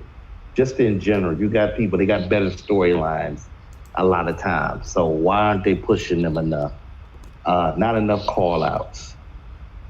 Too many, like, I'll say for every call out that should be made, there's another duck or something being made at some point. Like, I don't like the lack of call outs. I don't like the amount of ducks, even though it may not be as many ducks as men fighters tend. Like, I think dudes get away with making excuses. I agree, Coach has a point there. There's a lot of dudes ducking certain fighters, and they don't even get blamed for it. Or then all of a sudden they want to fight somebody after everybody else want to do it. Where women tend to not do that. They tell you the truth, it's like, it depends on the fighter, because if it's like a Valentina, then it's like, well, they all ducking together, and it seems like you got to pry something open for them. So when you have a dominant champion in the women, that's another thing. It's just so dominant, it's almost like nobody can really compete with them, right? Another problem that I have with women's MMA is, sometimes it gets a little silly, like a lot of decisions that a lot of fighters make, like just terrible decisions. Like, when it comes to their management, it's horrible. And part of it is the fact that they're not being represented well, on top of a lot of them not representing themselves well. So let me see if I can think of something else that I really don't like about women's MMA. It's just that sometimes women fighters, they can become too emotional about fights, and could start stuff that goes on for many months that don't necessarily represent the sport well, or I'll give you an example, or people like Bojago Chet, they'll say terrible stuff. Sometimes they'll say racist stuff. Like, so sometimes it can get very toxic and venomous. So there's more, but just for the sake of time, I'll just stop there. Okay. I mean, yeah, you definitely made some good points, man, because that's one of the things I always say too, man, like, not enough, like, headliners. I mean, the perfect example was Valentina versus Maya. Like, everybody was thinking that was the main event. I know I was. I was thinking that was the main event for that night. So that's a good example on that. But and I also think that too, man, like, sometimes the call outs are kind of, they're so generic. Whenever you say I'll fight anybody, anybody can say that. But I mean, do you want to fight your way to the top, or do you want to fight your way to the bottom? I mean, for example, not to cut you off, you hear what Jessica Andrade just say, talking about I'll fight in all 4 weight classes, and after I finish beating Valentina, I go back down and fight Wei Lee, and then I go fight Nunes. Like, shut up. Right. Like, you don't even have a title right now. Just be quiet. Right. Yeah. Like, stuff like that, man. My question to that is, what is that going to prove? I mean, Like, you're in a division, you're homing in on the champion at 125. So why are these other names coming up now? You know what I mean? Why are you bringing up these other names that don't make sense? It's almost like in boxing right now. Like, look, I'm an Errol Spence fan, but why call out Canelo when you got a perfectly good opponent in Terrence Crawford right there? Now, I know Terrence, they both need to come to some type of agreement, but Canelo is just kind of out of the picture, man. It's like 2 or 3 weight classes above you, so why not just pick the road and work hard to get that fight that's right in front of you? Like Jessica Andrade saying Nunes. I mean, come on, that ain't gonna happen. Like, don't worry about that fight. Yeah, that's the type of stuff I dislike too, man. Oh, don't worry, I'm gonna cook on that. Believe that. Later. Oh yeah. Okay. All right. Yeah. Oh yeah. Jessica Andrade getting some work. Okay. Oh, Jessica Andrade gonna get some work today. Like, watch later. I'm cooking on Jessica Andrade, and I'm talking about it's gonna be a cook fest. Andrade is done. Okay, she done on these streets right now. Yeah, because like that just like distracts me and frustrates the fans, because it's like, okay, Dana's out here trying to push you and say that you're gonna beat Valentina, that you got something that Valentina's never seen before. Why don't you stick to that narrative and start calling Valentina out? Why don't you start calling her out on Instagram instead of saying I'll fight these other people that I'm not even in the weight class with right now? I don't get that. So yeah, Coach, your dislikes, bro. Shoot. Damn. Where do I start? Whew. What dislikes, man. First of all, I hate that the women fighters, they're poorly represented in the UFC and in Bellator. You got this whisker biscuit erectile, forehead dude called Dana White, who taking all the time, just to take a dump on these brands of the women. That formula works for the men, starting a controversy, but when you take a dump on the women, they already don't have, they already not household names. They're just not, okay? Even when we talk about our Nunes's, our Valentinas, they're popular amongst straight MMA fans, but they're not household names, okay? And I think I heard somebody talking about you say you was watching that your friends watching a fight, and they didn't know who Bo Bugachek was. No. They didn't know who that was. They had no idea who Bo Bugachek was. So, now you look at this and you got this whisker biscuit bald-headed bum. He, Valentina should have, aggressively fought Maya. She fights a draw like that. What do you think's going to happen? Like, come on, man. Did you really just dilute the brand? The stuff that he said about Chris Cyborg, it was crazy. Like, what? Oh, well, hey, I've never said anything about you. Then as soon as he leave us site, dude go and say, make it an interview like, yeah, well, Chris, Chris is scared. She don't want that fight. Like, this is the stuff he do. Took a dump on Nunes, Amanda Nunes got, was actually legit, couldn't fight. And, guess what he did? Oh, well, she's afraid. She's scared of that fight. She don't want that fight. Like, dude, give it a rest. They need to get him out. Let Shelby, Maynard, you just don't see promoters dumping on their fighters. You don't see Shannon Knapp doing it. You don't see Scott Coker doing it. You don't see Ray Sefo, the crook. You don't see him doing that. No. Only this bald-headed whisker biscuit bastard called Dana White. Okay, next combo. Next thing that I hate that the women don't call each other out. Like, what is it? Some unwritten code that you can't call out your fellow WMMA fighter? No, we got to get them. They got to get aggressive. I'm talking about go in that octagon. One thing I give Amanda credit, when Amanda saw Valentina getting some shine, Amanda Nunes stepped up in that octagon, okay? She got up in that octagon, and Amanda Nunes said, yeah, let's fight next. And Valentina was like, oh, okay. But see, that's what you got to do, okay? Felicia Spencer called out Megan Anderson. Felicia Spencer will call out, but these are few. The rest of them, I'll just fight who they told me to fight. Like, no. See, you're not making the matchmakers, you're not making their job easy. Okay, you're making their job, they're gonna give you anybody.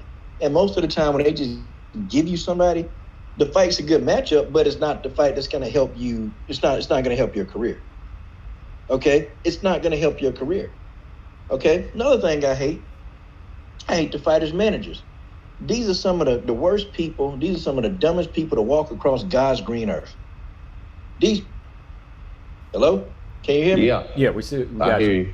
Okay, good, because I ain't finished cooking. These are some of the worst people to walk on the God's hot sun. They ruin opportunities. They act like they fighters are well known. Robert Henry, these fighters ain't well known. TJ, Combo, they're not well known.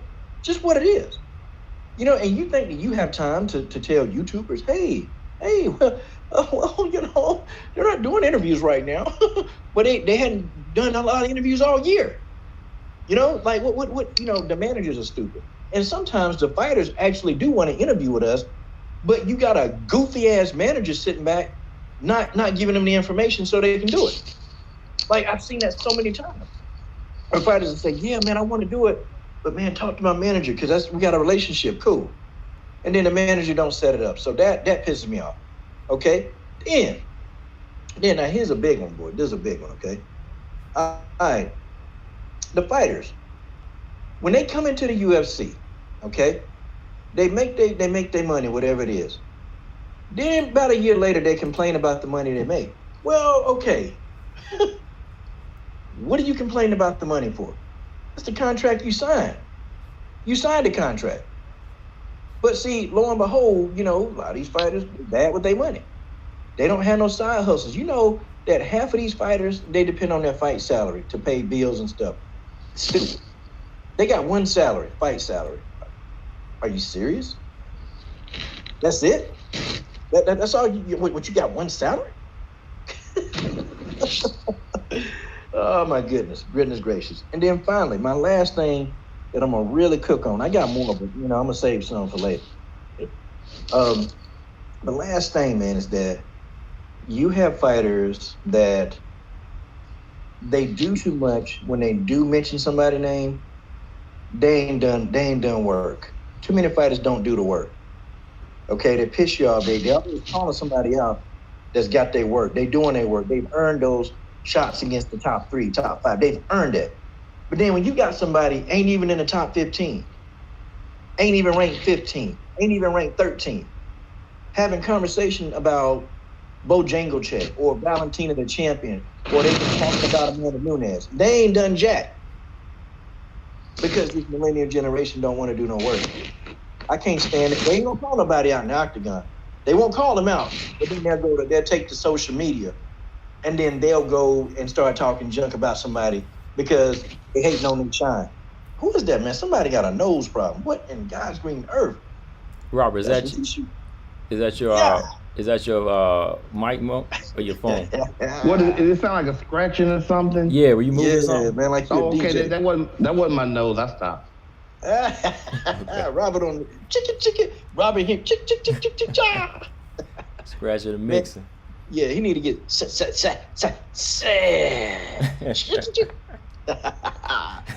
Yeah, man. That's it, man. That's it. That's all I got. I'm gonna say the rest for later sometime. Okay. All right. Well, those are some good points, man. I think one of the things that I really dislike too, man, is I think one of the ways that they just do their matchmaking sometimes too, like the way Dana just brings in fighters that are so green as a replacement, like Lauren Murphy fighting what's her name, Shakarova. You bring in a fighter like that just to satisfy or balance that person's fight card, but at the same time you kind of take something away from that fighter because they could have been something. You bring them over to the UFC too premature, they wind up maybe getting dominated or beaten up bad, and then they just kind of disappear. I think that kind of stuff needs to stop. Bringing over premature fighters like a Kay Hansen, fighters on losing streaks. I think he just quick to grab a fighter sometimes, and I'm like, you can't reach out to somebody in your ranks right now. Like, why do you have to go and bring in somebody nobody's ever heard of? And I don't think that really promotes it well either, because you bring in a fighter from an organization nobody knows, then you're not really even pushing the brand. You're not even pushing that person's name. Everybody's just going to see that as a tomato can. You know. Kay Hansen. Yeah, damn combo. That's Robert Henry's favorite fighter. Oh, it is. Oh, my bad. Hold on, what did he say? I didn't even hear. Yeah, Kay Hansen, man, that's your favorite fighter. Oh, hell no. Man, come on. Coach, have you seen my videos on Kay Hansen? Did you hear the prayer I did about Kay Hansen? No. Look, man, the only thing I know is that you supported her. Yeah, listen, I'm just going on what you said. Right. I was rooting for Corey McKenna. I never rooted for a girl named Corey so quick in my life. Yeah, that was beautiful work she did too. So Sorry, moving forward into 2021, man, starting with you, Robert, what is something you need to see? Something you need to see out of MMA, WMMA right now? Like, what kind of improvements we got to have? Like, matches wise, like as far as making matches or what, man? Behind the scenes. Well, first and foremost, Combo, I think we need to actually see matches get made. One of my complaints that I did mention was despite, and Stamina MC had a point, we are seeing more women fights in history than we've ever seen. At one point, Dana wouldn't even touch a woman's fight, right? But I still feel that, one, overall, we don't get enough. Like, to me, having two women fights on the preliminary, or let's say one on the preliminary, one on the early preliminary, and one buried at the bottom of the main card, that's not enough for me. You need to have 2 or 3 on the preliminary and 2 on the main card at least, or at least try. Now, given COVID, we probably was being spoiled because look what we were seeing. We were seeing women fight for championships a lot from like 2015 to maybe through about 2018 and parts of last year. You see what I'm saying? Mm-hmm. So it was more live. So I definitely want to see more fights. I want to see, and here's another complaint. While women fights the championship fights tend to be more exciting, I need more of the fighters to fight like something's on the line. Like sometimes you get 2 fighters, they're not even ranked, and they'll bring it. But then sometimes you get 2 ranked fighters or unranked fighter fighting like a ranked fighter, and they're not bringing it. So I need them to bring it. And my final, if I could mention one more thing, I definitely want to see a stronger connection between women's mixed martial arts and the community of the fans, because that's the only way it's going to be able to happen. If they don't connect with their fans and their support base, it's going to get worse. It's going to go down. They're going to continue to get ridiculed, used, and abused by the management and by these promoters. So that's what I need to see in 2021 from WMMA. All right. What about you, Coach? 2021. To be honest, I'm not even joking. We got to find a way to get Dana out. We got to get Dana out. Okay, we need to get Shannon Knapp in. We need to get the Striking Viking and Victor. You know, she'll do a decent job. We need Shannon Knapp. Get Sean Shelby, man, and get those guys out of there. Okay, we need Shannon Knapp to get these fights. Okay, that's what we need. Okay, we need her. I want to see Shannon Knapp in 2021 take over the women's division in the UFC WMMA. I want to see it. In 2021, I want to see Denise Kilhouse fight for the belt, okay? Scott Coker, dragging his heels, man. Dragging his darn heels for it. And, you know, but Bellator, they're known to do that, man. They drag their heels. It takes them forever to put fights together, you know?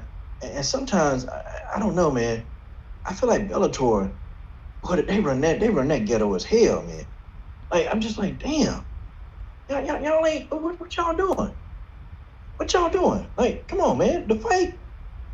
And then when they announce a fight, it's like, okay, damn. Well, when did they announce this fight? And how, like, it's like they blindside you. You guys ever noticed that with Bellator? They blindside you, like, damn, okay. When is this fight? Oh, damn. Fight next month? Yeah, man. Bellator does a very poor job of promoting. And you'll know about the main event But then you gotta search and dig to figure out, okay, well, who are the female fighters? Mm-hmm.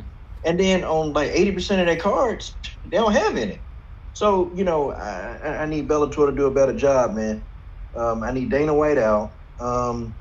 Also, too, I need these fighters to stop being dependent on your manager to set stuff up. Look, you're not Ronda Rousey, okay? You're not Halle Berry. Like you need what's that person called? A publicist. Mm-hmm. No, you don't need a publicist. Look, okay, connect with your fans. You can do that. You don't need your manager to do that. Okay, I mean, you don't see, you see Jillian Roberts. Dan Thomas, her manager, but she connect with the fans on her own. Dan Thomas don't do that for her. Okay, I mean, Tatiana Suarez don't use her manager to connect with the fans. They don't do that.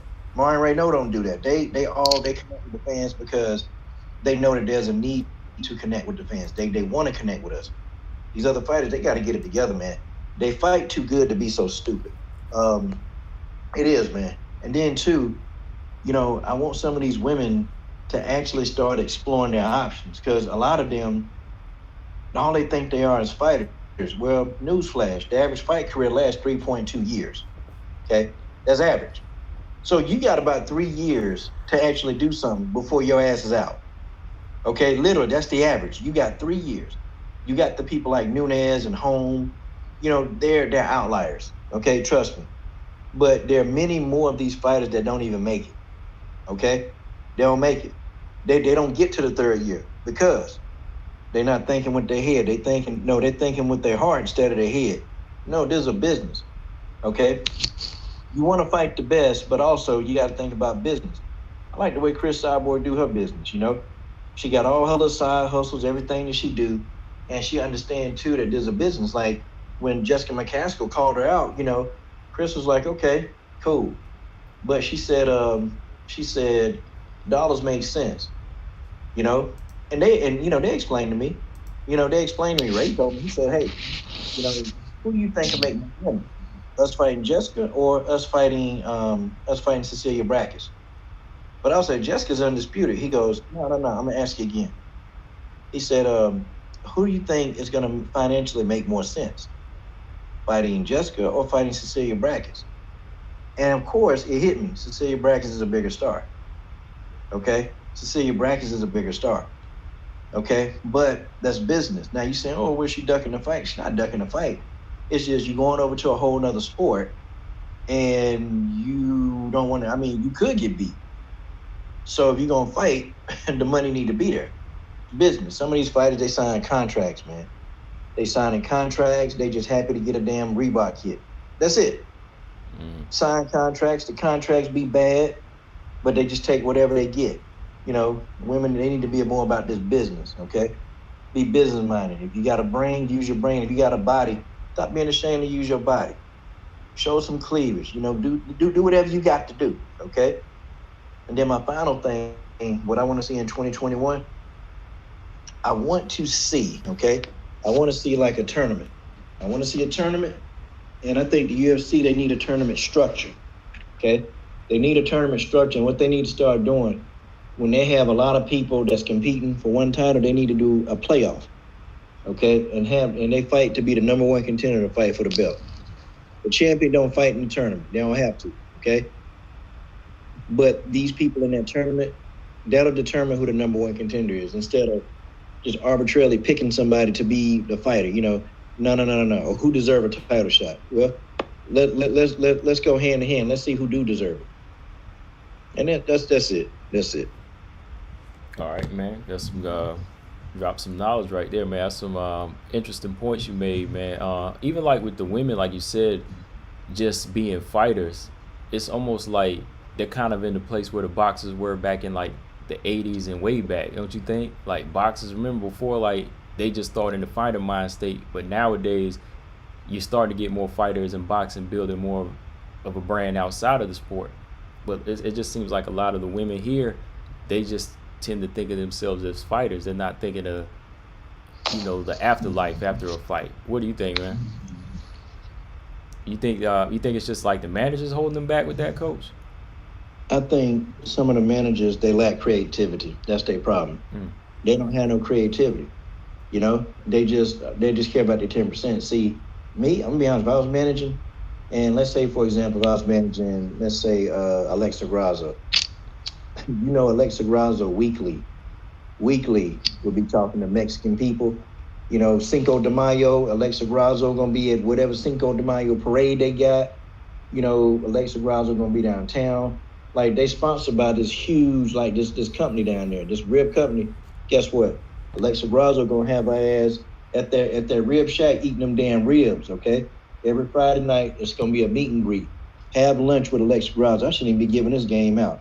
Yeah, Have lunch with hold on lunch there. with Don't get Grasso. that way. Yeah, man.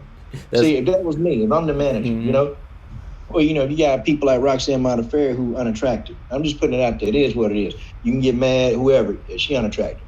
Okay. But she got other stuff that she know how to do. You know, the girl speak like 3 languages. Okay. Guess what? Man, I had Roxanne Modafferi, okay, doing Zoom chats with people, talking to fans in other languages.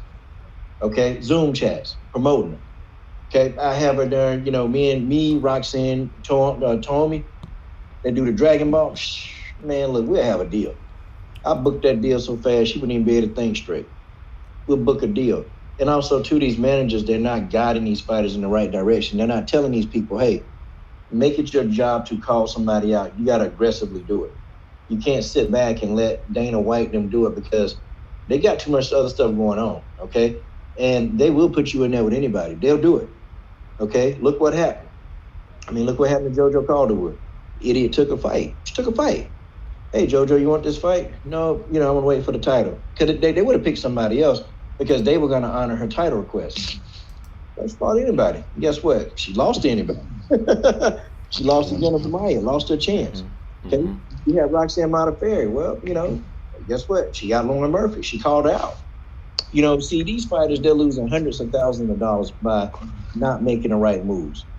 Okay? See, even in the fight game, the contract, after your first 3-fight contract is up, and you in there and you 3-0 in the UFC, it's time to renegotiate. It's time to start talking, look, I got a fighter. My fighter is going to be a bona fide contender, and we're going to renegotiate these 3 fights where, hey, when they fight for the belt, their 3rd fight, you finna give us 6 figures. See, these managers, they going in and they taking whatever they get, man. But they're not fighting, they're not advocating. A manager's supposed to they're supposed to help their fighter create a revenue stream. That's what they're supposed to do. Not just sign the freaking contract. They're supposed to help these fighters create revenue streams. I'm creative for days. I got stuff they can do. Plenty of stuff. And not all of it involves sex. Plenty of stuff. But you got a couple of freaks out there. You got some freak fighters. And there's one fighter like Amber Lee Brown. I'm sitting there, I told him one day, I said, listen, I'm gonna be straight with you, okay? Look, the stuff you putting on Instagram, look, we need to get you. I ain't say go do like any kind of like news sites, but you know what? She can get her deal Pornhub easily. Because she's doing stuff anyway. But see, that's how you got to think as a manager. I mean, you got to be brutal. And then she can also be the spokeswoman for mental health because she talk about that. Why not have her talk about that in front of a national audience? Why not? But see, the managers don't think like that because they're not creative. They don't understand what these people need. They understand contracts and they barely understand that stupid stuff. These people need work. They need stuff to do. They need income coming in constantly, okay? Not nickel and diming them for their 10%, which, you know, if you fight at Bellator, hell, your 10% could be $1,000. See what I'm saying? It's not worth it. You can make bag on these people. You know how many fighters they average looking that I'm thinking to myself, man, if they were here in my hometown, we make us some serious money. We make some serious money. And I'm talking about legal money. I had them doing all kind of side hustles. They wouldn't even be able to contain it, man. But I ain't gonna tell them what I have them do. I ain't gonna say everything. I ain't gonna say nothing here, but I'm just thinking I know exactly what'll work. You give me a fighter, I can tell you what they need to be doing to make money. Tell me a fighter. I'll give you one like Mara Bueno Silva. Man, look. Mara Bueno Silva got that mom look. Guess what? Mara Bueno Silva will be a spokeswoman Okay, a spokeswoman for any kind of home appliances. So, because she got that homely mom look. You know, I mean, she's attractive. She look older. She's like an old mom. She got that mom look. That's what we finna do. I'm finna get Mara Bueno Silva in the darn kitchen. She finna have some of this stuff going. Man, look, Mara Bueno Silva makes some money, man, selling utensils. But they don't know that this opportunity exists. And you know what? Companies, they looking for it, Combo. They looking for people. They want people. They want fighters too, athletes, to actually be a spokesperson for their products. Well, you know, like I said, as a JoJo fan, like from my standpoint too, like I was with her when she took the Jennifer Maia fight, but I think if she had a manager that kind of pushed her in other ventures, she could have made more money without fighting instead of having to take a Jennifer Maia fight. Because I think that's the thing with a lot of these fighters too. They say, oh, I fight to keep the lights on. I fight, you know, to pay these bills. And they're still fighting paycheck to paycheck. But to me, there comes a point when you got a fighter like JoJo where she should be able to take a fight, not have to go in and take a short notice fight to make money. Because I'm looking at what Stamina said, like, you know, she took that fight to make money. Well, I feel like if her manager had her putting her hands in other ventures, then she probably could have made more than she would have made fighting Jennifer Maia. At the same time, she could have waited for the title shot against Valentina. And TJ said, TJ said she wouldn't be broke if she focused on building her brand. Yeah, that's exactly what I mean. Yeah, if you built your brand, then the money would come to you in other forms without having to risk your life every time, even for a short notice fight. I got a question. I'm gonna ask you a question for Stamina. Okay, Stamina. If I just say here's $10 million, you got it. Or if I gave you a penny a day double for 30 days, which one would you take? If I gave you $10 million, say here, take it. So if I say, hey Stamina, I'm gonna give you a penny a day double for 30 days. I'm gonna give that to you. Like you make 1 cent the first day, you made 2 cents the next day, 4 cents, 8 cents, 16, 32, 64, 128, 256, 512, 1,024, 2,048, okay? 5,092. Pennies now, pennies. What would you take? Think about it. A penny a day double for 30 days for $10 million. Which one would you want to take? I'll tell you right now. I'd rather get to the point when I get some more gigs going. First person I'll look at is Stamina. This guy's so musically inclined, he don't even know. Stamina MC is a bag that's waiting to happen. Mm-hmm. This dude's a bag. He's a bag that's waiting to happen. And I don't even think Stamina realize, man, that he's valuable. You don't realize it. Stamina's a bag. Man, let me ever get to a point. Look, man, I'm gonna have this dude creating jingles where he can get like residual incomes for his jingles. I'd be like, Stamina, look, man, let's do a commercial jingle. Go what? A commercial jingle. Come up with something for a commercial company. Let them hear it. You know they'll like it. Stamina can make royalty for the rest of his life, man. It's just all in how you choose to market. That's it. Yeah, that's a good example. Same as like, the young kid that sang that song on Lion King. He sang that, he sang the song where the lion was still young. Simba was a young kid or whatever. He sang that song, and Disney wanted to pay him out flat out like $1 million or $2 million or something like that. And his mom was his manager, and she was like, no, we want royalties. We want to have part of the royalties of that song. So she was thinking of the long term. So instead of taking that flat out fee, he winds up, getting a nice little royalty check, nice royalty checks off of that song every time it's used. And, in the movie or like on stage, anywhere like that. So yeah, like you got to have a strong manager behind you that can not just have you thinking of the flat out fee or the like fight to fight thinking, So I was looking at what TJ said. Yeah, like he says he could manage one of these fighters. Yeah, because like from the outside looking in, sometimes you can see like what's valuable on a fighter. Like not just fighting either. You know, like not just the skill set, other things they can do. Because like you said, Coach, fighting, the average life is only like 3 years. You know. But it's only 3. It's only 3. Yeah. About 3.2. Yeah. What you gonna do? Yeah. Most fighters don't even make 6 figures in that 3 years. So now what? People be on Paige and that. Paige was smart. See, oh, she doing nude pictures. Paige was smart. Oh, you know what she doing is modeling. Paige was smart. Valerie Rader twerking. Valerie was smart. All the people who talking about Valerie Rader, they broke. Like Macy Chasson broke. Straight up. Because you don't know how to market yourself. Macy Chasson gay. Guess what? From my manager, Macy Chasson finna be at every LGBT rally. She's finna be their spokesperson. Yeah. It's like, yeah. How popular she become overnight? They don't get it. She work out. She got the tattoos. Yeah. Whole bunch of stuff she could do. Yeah. Hey, like, Coach, real quick, not to hold up, but was it which fighter was it that was doing the footprints?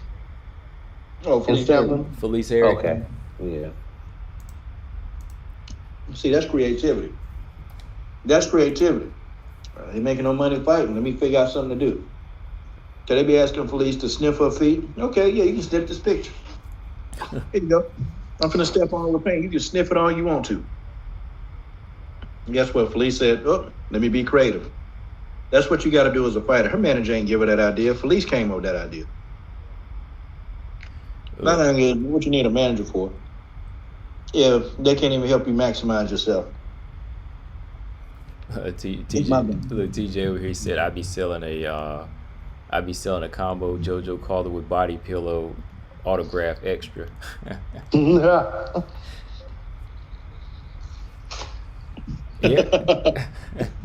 Okay, Stamina said,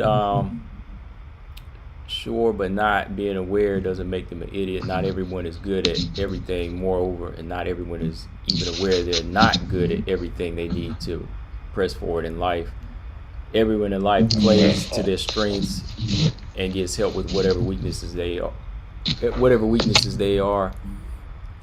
That's why they end up with an inept manager, because they don't know the critical differences. Amanda Reed. Here's the thing. Here's the thing, okay. man. This is life. There are people who have, there are people who don't. The people that have, they capitalize off the people who don't, okay? There's some, my mom, and I'm not bragging about my mom. My mom got like 12 different side hustles, okay? That's how I learned about the art of side hustling, okay? She got 12 of them, 12. And, all of them making her, a fair amount of money. My mom wasn't that problem. But the thing of it is, the streets don't care if you know or not. Now, you're taking an occupation where you're getting punched in your face, okay? There's no longevity in that. When you look at this, see, as a fighter, you should understand this business. You should understand that even if you have a manager that don't, you understand. Because, see, you're getting this. You're getting into that octagon. You're taking a risk, and then your manager can't fight you. Okay? It's up to you to know the business.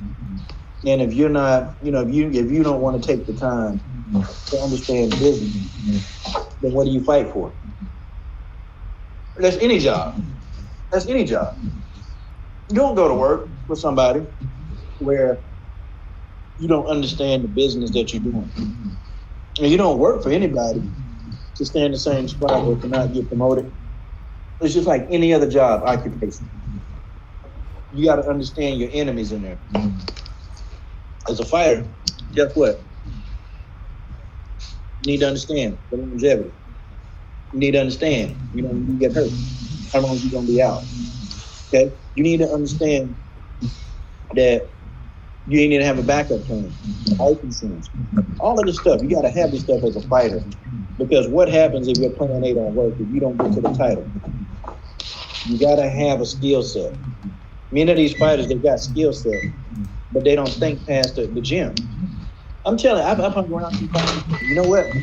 Oh, hang on. A lot of Hey, them- Robert, could you mute that for a second, man? Okay, I got you.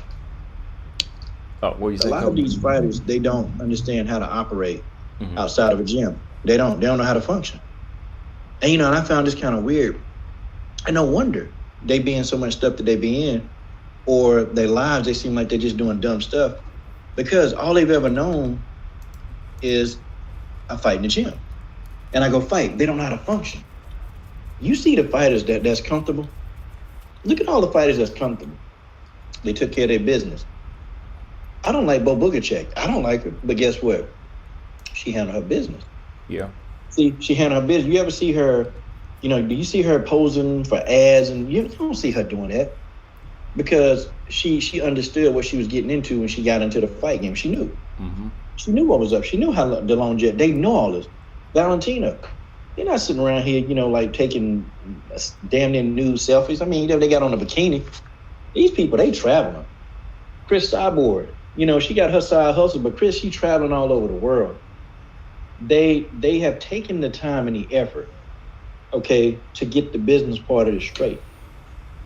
And Chris Cyborg, she a street girl from the streets of Brazil. Amanda Nunes from the streets.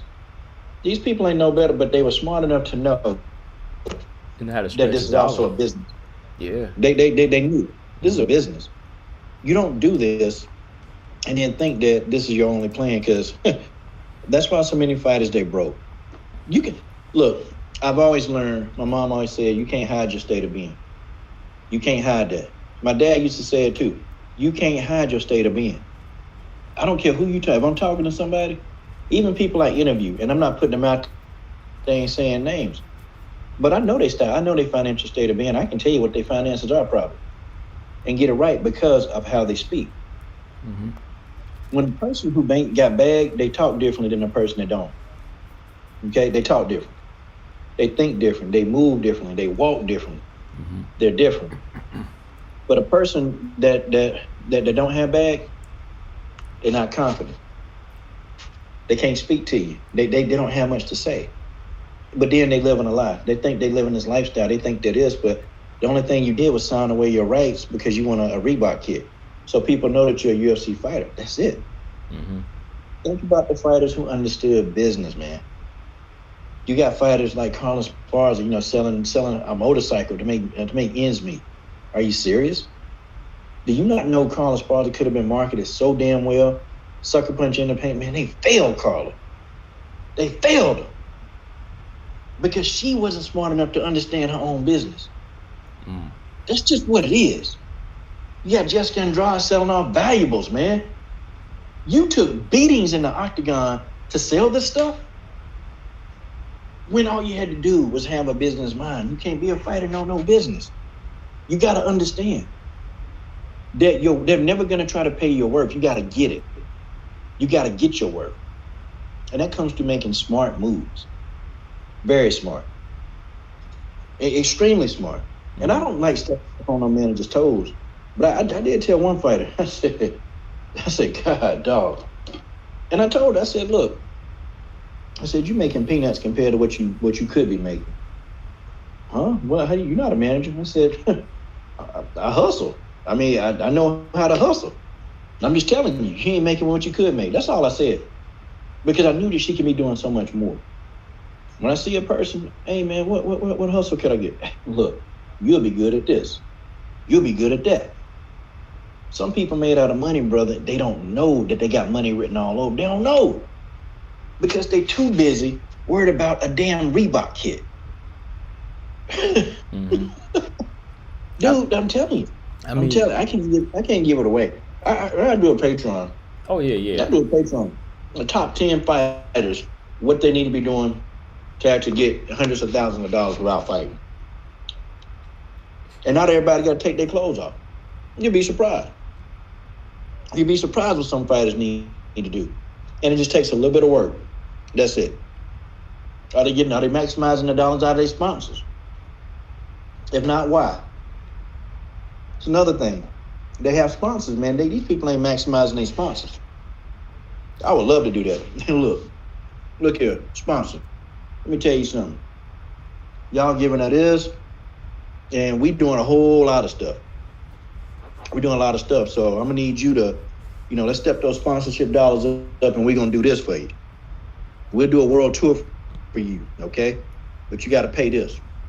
There you go. That's your job in between fights, right there. They don't get that though. They don't get it, Stem. They just don't get it.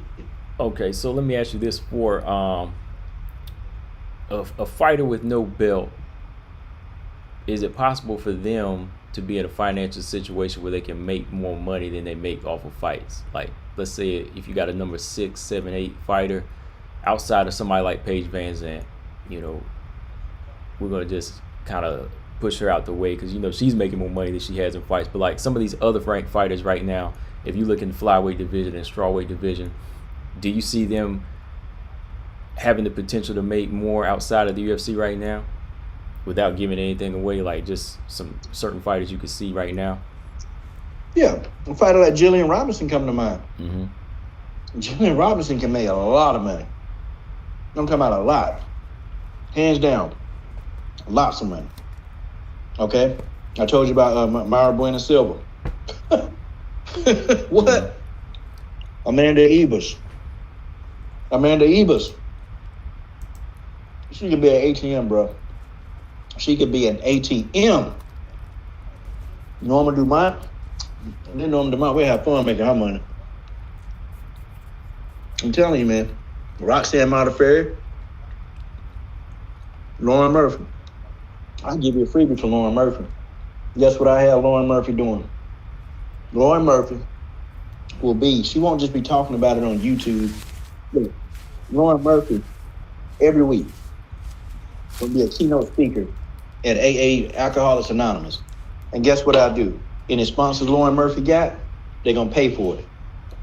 Because, see, that's making the company look good. These managers, man, they have to think, man. They got to think, and you got to be able to hustle. In times like this, look, I'm going to give you an example, Combo. Give you an example. During this pandemic, what YouTube channels were actually thriving to do this? Let's really think about it. And when I say thriving, our viewership ain't changed. Okay? Our viewerships ain't changed. None. Because we got to get the gab and we can talk about this stuff. Now, you got your big MMA channels where nothing was going on. Mm-hmm. Dude, their viewership numbers decreased, like heavily? Mm-hmm. Heavily decreased. I'm talking about decreased to the point where these people, they couldn't even find stuff to talk about, man. It was pathetic watching these people. It was pathetic watching Area 1. Man. I just shook my head, man. And I said, these dudes one-trick ponies. Without interviews, they ain't nothing. Right. But you still had your viewership. I still had mine. If anything, mine actually... BJ Johnson still? Yeah, if anything, mine actually grew during this time, which is crazy. Yeah. That's what's crazy about mine actually grew in this time where, like a lot of people, like some of these other boxing channels, they actually were struggling for talk, and they were actually bashing the YouTubers that grew here, So I was like, no, man, that's just how we do. We were already cut from that cloth to be able to say, hey, I can fend for myself. I know what I'm doing. They kind of just lost a step without having that. They without having that star power on them anymore. So it's crazy, man. No, they have 1 million subscribers, 1 million followers, and having 100 people in your live stream. Mm-hmm. I laugh. But see, guess what though? It's how you think, man. Even my gym, bro. I made an additional $5,000 a month during the first part of the pandemic. Why? Because I'm a hustler. Mm-hmm. People needed somewhere to work out. Guess what? I got a COVID gym. I mean, I could have gotten in trouble. Now, I ain't saying hustling all the time is the right move, but I could have gotten in trouble. But I made so much money, man. I can't even. It was crazy, man. Like, and they was paying me in cash or cash app. And I remember, bro, this what happened, man. So I was cleaning, man, and I put a little bit of cash up under my bed. I can't put too much of that money in the bank, man, because I don't want nobody to get suspicious. But clean up the bed, and it was $2,000, man. where I put the money. I'm like, damn, I gotta do something with this money. But that's what happened during the pandemic, bro. Mm-hmm. You see what I'm saying? Mm-hmm. Well, I told y'all I got this business with some kids in the neighborhood. I thought about that. I said, you know what? Shoot, these kids ain't doing nothing but getting in trouble. Let me put these kids to work. Making $200-300 a week off them. Mm-hmm. But they keep 80%. I keep 20. Which that's good. These fighters, they gotta be more creative. They gotta think, man. What are they gonna do? See, I think like that because, I've always learned at home, bro. That one paycheck, you got one paycheck, you homeless. Right. Okay? You one paycheck away from being on the street. That's been ingrained in my head since I was a kid. You have more than one source of income. More. You have to. So these fighters, they got to really understand that logic, man. If they're going to bank, if they're going to be at Chris Cyborg or Amanda Nunes level, Mm-hmm. Well, yeah, man. I mean, that's just something. Yeah, like a lot of these fighters, I want to see them pushing forward from here. Like WMMA fighters, they have to understand, like you were saying earlier, they don't really need like the publicists right now. They kind of need to be one with the type of media that goes for them, which is the media on YouTube. It's the fans, so they have to be more so in sync with them. You know what I mean? Because y'all ain't on the level of some of the bigger fighters or even boxers where they have to have a publicist. But right now, they're still on the ground level. I know it sounds harsh, but a lot of WMMA fighters are still on the ground level. And I think to break that and to build up bigger, they just got to say, hey, oh, I got to recognize what coach is doing for me. I got to recognize for what BJ or me, what I'm doing for them, and they have to kind of start building that way. And their managers have to start seeing that avenue, man. They have to know, the managers, they have to see like, oh, this is where their audience is, But again, like you said, it just comes on the deaf ears with the managers, man. For real. They do. They stupid, man. But yeah, man, I appreciate having y'all on, man. I think that was about all I had to kind of discuss with y'all. Like I said, discuss these likes and dislikes. Anything that you wanted to talk about real quick, Coach? Anything going on, man, that you got going? I know Robert Henry, man. I know Robert Henry over here. That's my guy, man. Robert Henry, my dude. I'm telling you, Robert. Robert, you got gifts, man. You got gifts, Robert. Well, I'm telling you, bro. You got gifts, bro. I'm trying to tell you now, bro. You got gifts. We're going to put them gifts to work, bro. They've been playing with you, man. And you got gifts. Big time gifts. Stamina. Boy, you got to get stamina. Wait till everything falls in line. Stamina MC, man. Yeah. You, brother, y'all give it. Stamina MC, I done listened to his song 13 times. 13 times. But Stamina gonna accept it. He gonna accept it. The Stamina MC is big, man. I don't think he knows. And I listen to his other music. Whew. I don't know why, man. The Stamina don't talk about it, man. The Stamina, that music is gold, bro. You got a musical talent that God himself put inside you. Okay? Okay. You eloquently spoken, bro. Yeah. Oh, hold on, guys. That God put inside you. Hey, Robert, is that your speaker? I hear something coming through. That's it, man. I want to tell those brothers that. you still hear it? No, I don't hear it now. Well, yeah, Okay. yeah, I hear it now. I think the chat can really hear it. Hold on, let me see what's going on.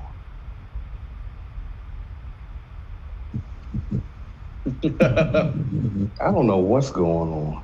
You still hear it, right? Yeah, every time Coach. Yeah, bro. Yeah, I hear it now. Mm-hmm. I'm trying to see, man. Oh man, Find somebody humming. here goes Stamina. Stamina said that noise is Robert. He said Robert's a new armpit on these streets.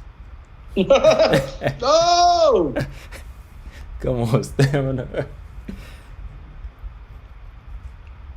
I'm RPC. Damn. Well, I'm gonna jump on in a minute, man. I'm cooking Jessica and Dry. All right. Well, you know, we make Oh, our I'm way, cooking Jessica. Jessica getting cooked. for sure. We make our way over there. But yeah, closing thoughts, Okay. Mr. Henry. If you want to give me a closing thoughts real quick, bro. My closing thoughts is all Rose Namajunas haters be damned in 2021. Good night. You heard him. I got another video coming about that too. Closing thoughts, coach, before you bounce over your screen, man. Man, support Combo Breaking 99, man. Support the brother. They going places. The man is good. He real good. Thank you for letting me come on. Hey, appreciate it, man. And yeah, anytime, you know, anytime just come knock at the door, man. You can come on in. But yeah, y'all, I'm about to get up out of here. Coach said he's gonna get on his live stream, so I'll make my way over there. And Coach and anybody else want to come on to my show December 28th. I'm gonna do a little live show, Coach, where I just want to go through my top 5 fights and fighters. I'll text you what the format gonna be. It's gonna be a live show on December 28th, probably like around 7 o'clock. You know, like a year in for 2020. Yes, sir. So yes, sir. So yeah, have your favorite knockouts in women's MMA, your favorite fighters to look out for. Have that list ready, man. Okay, I will. All right, y'all. We're about to get up out of here. Combo Breaker 99. I'm out. Subscribe. Peace.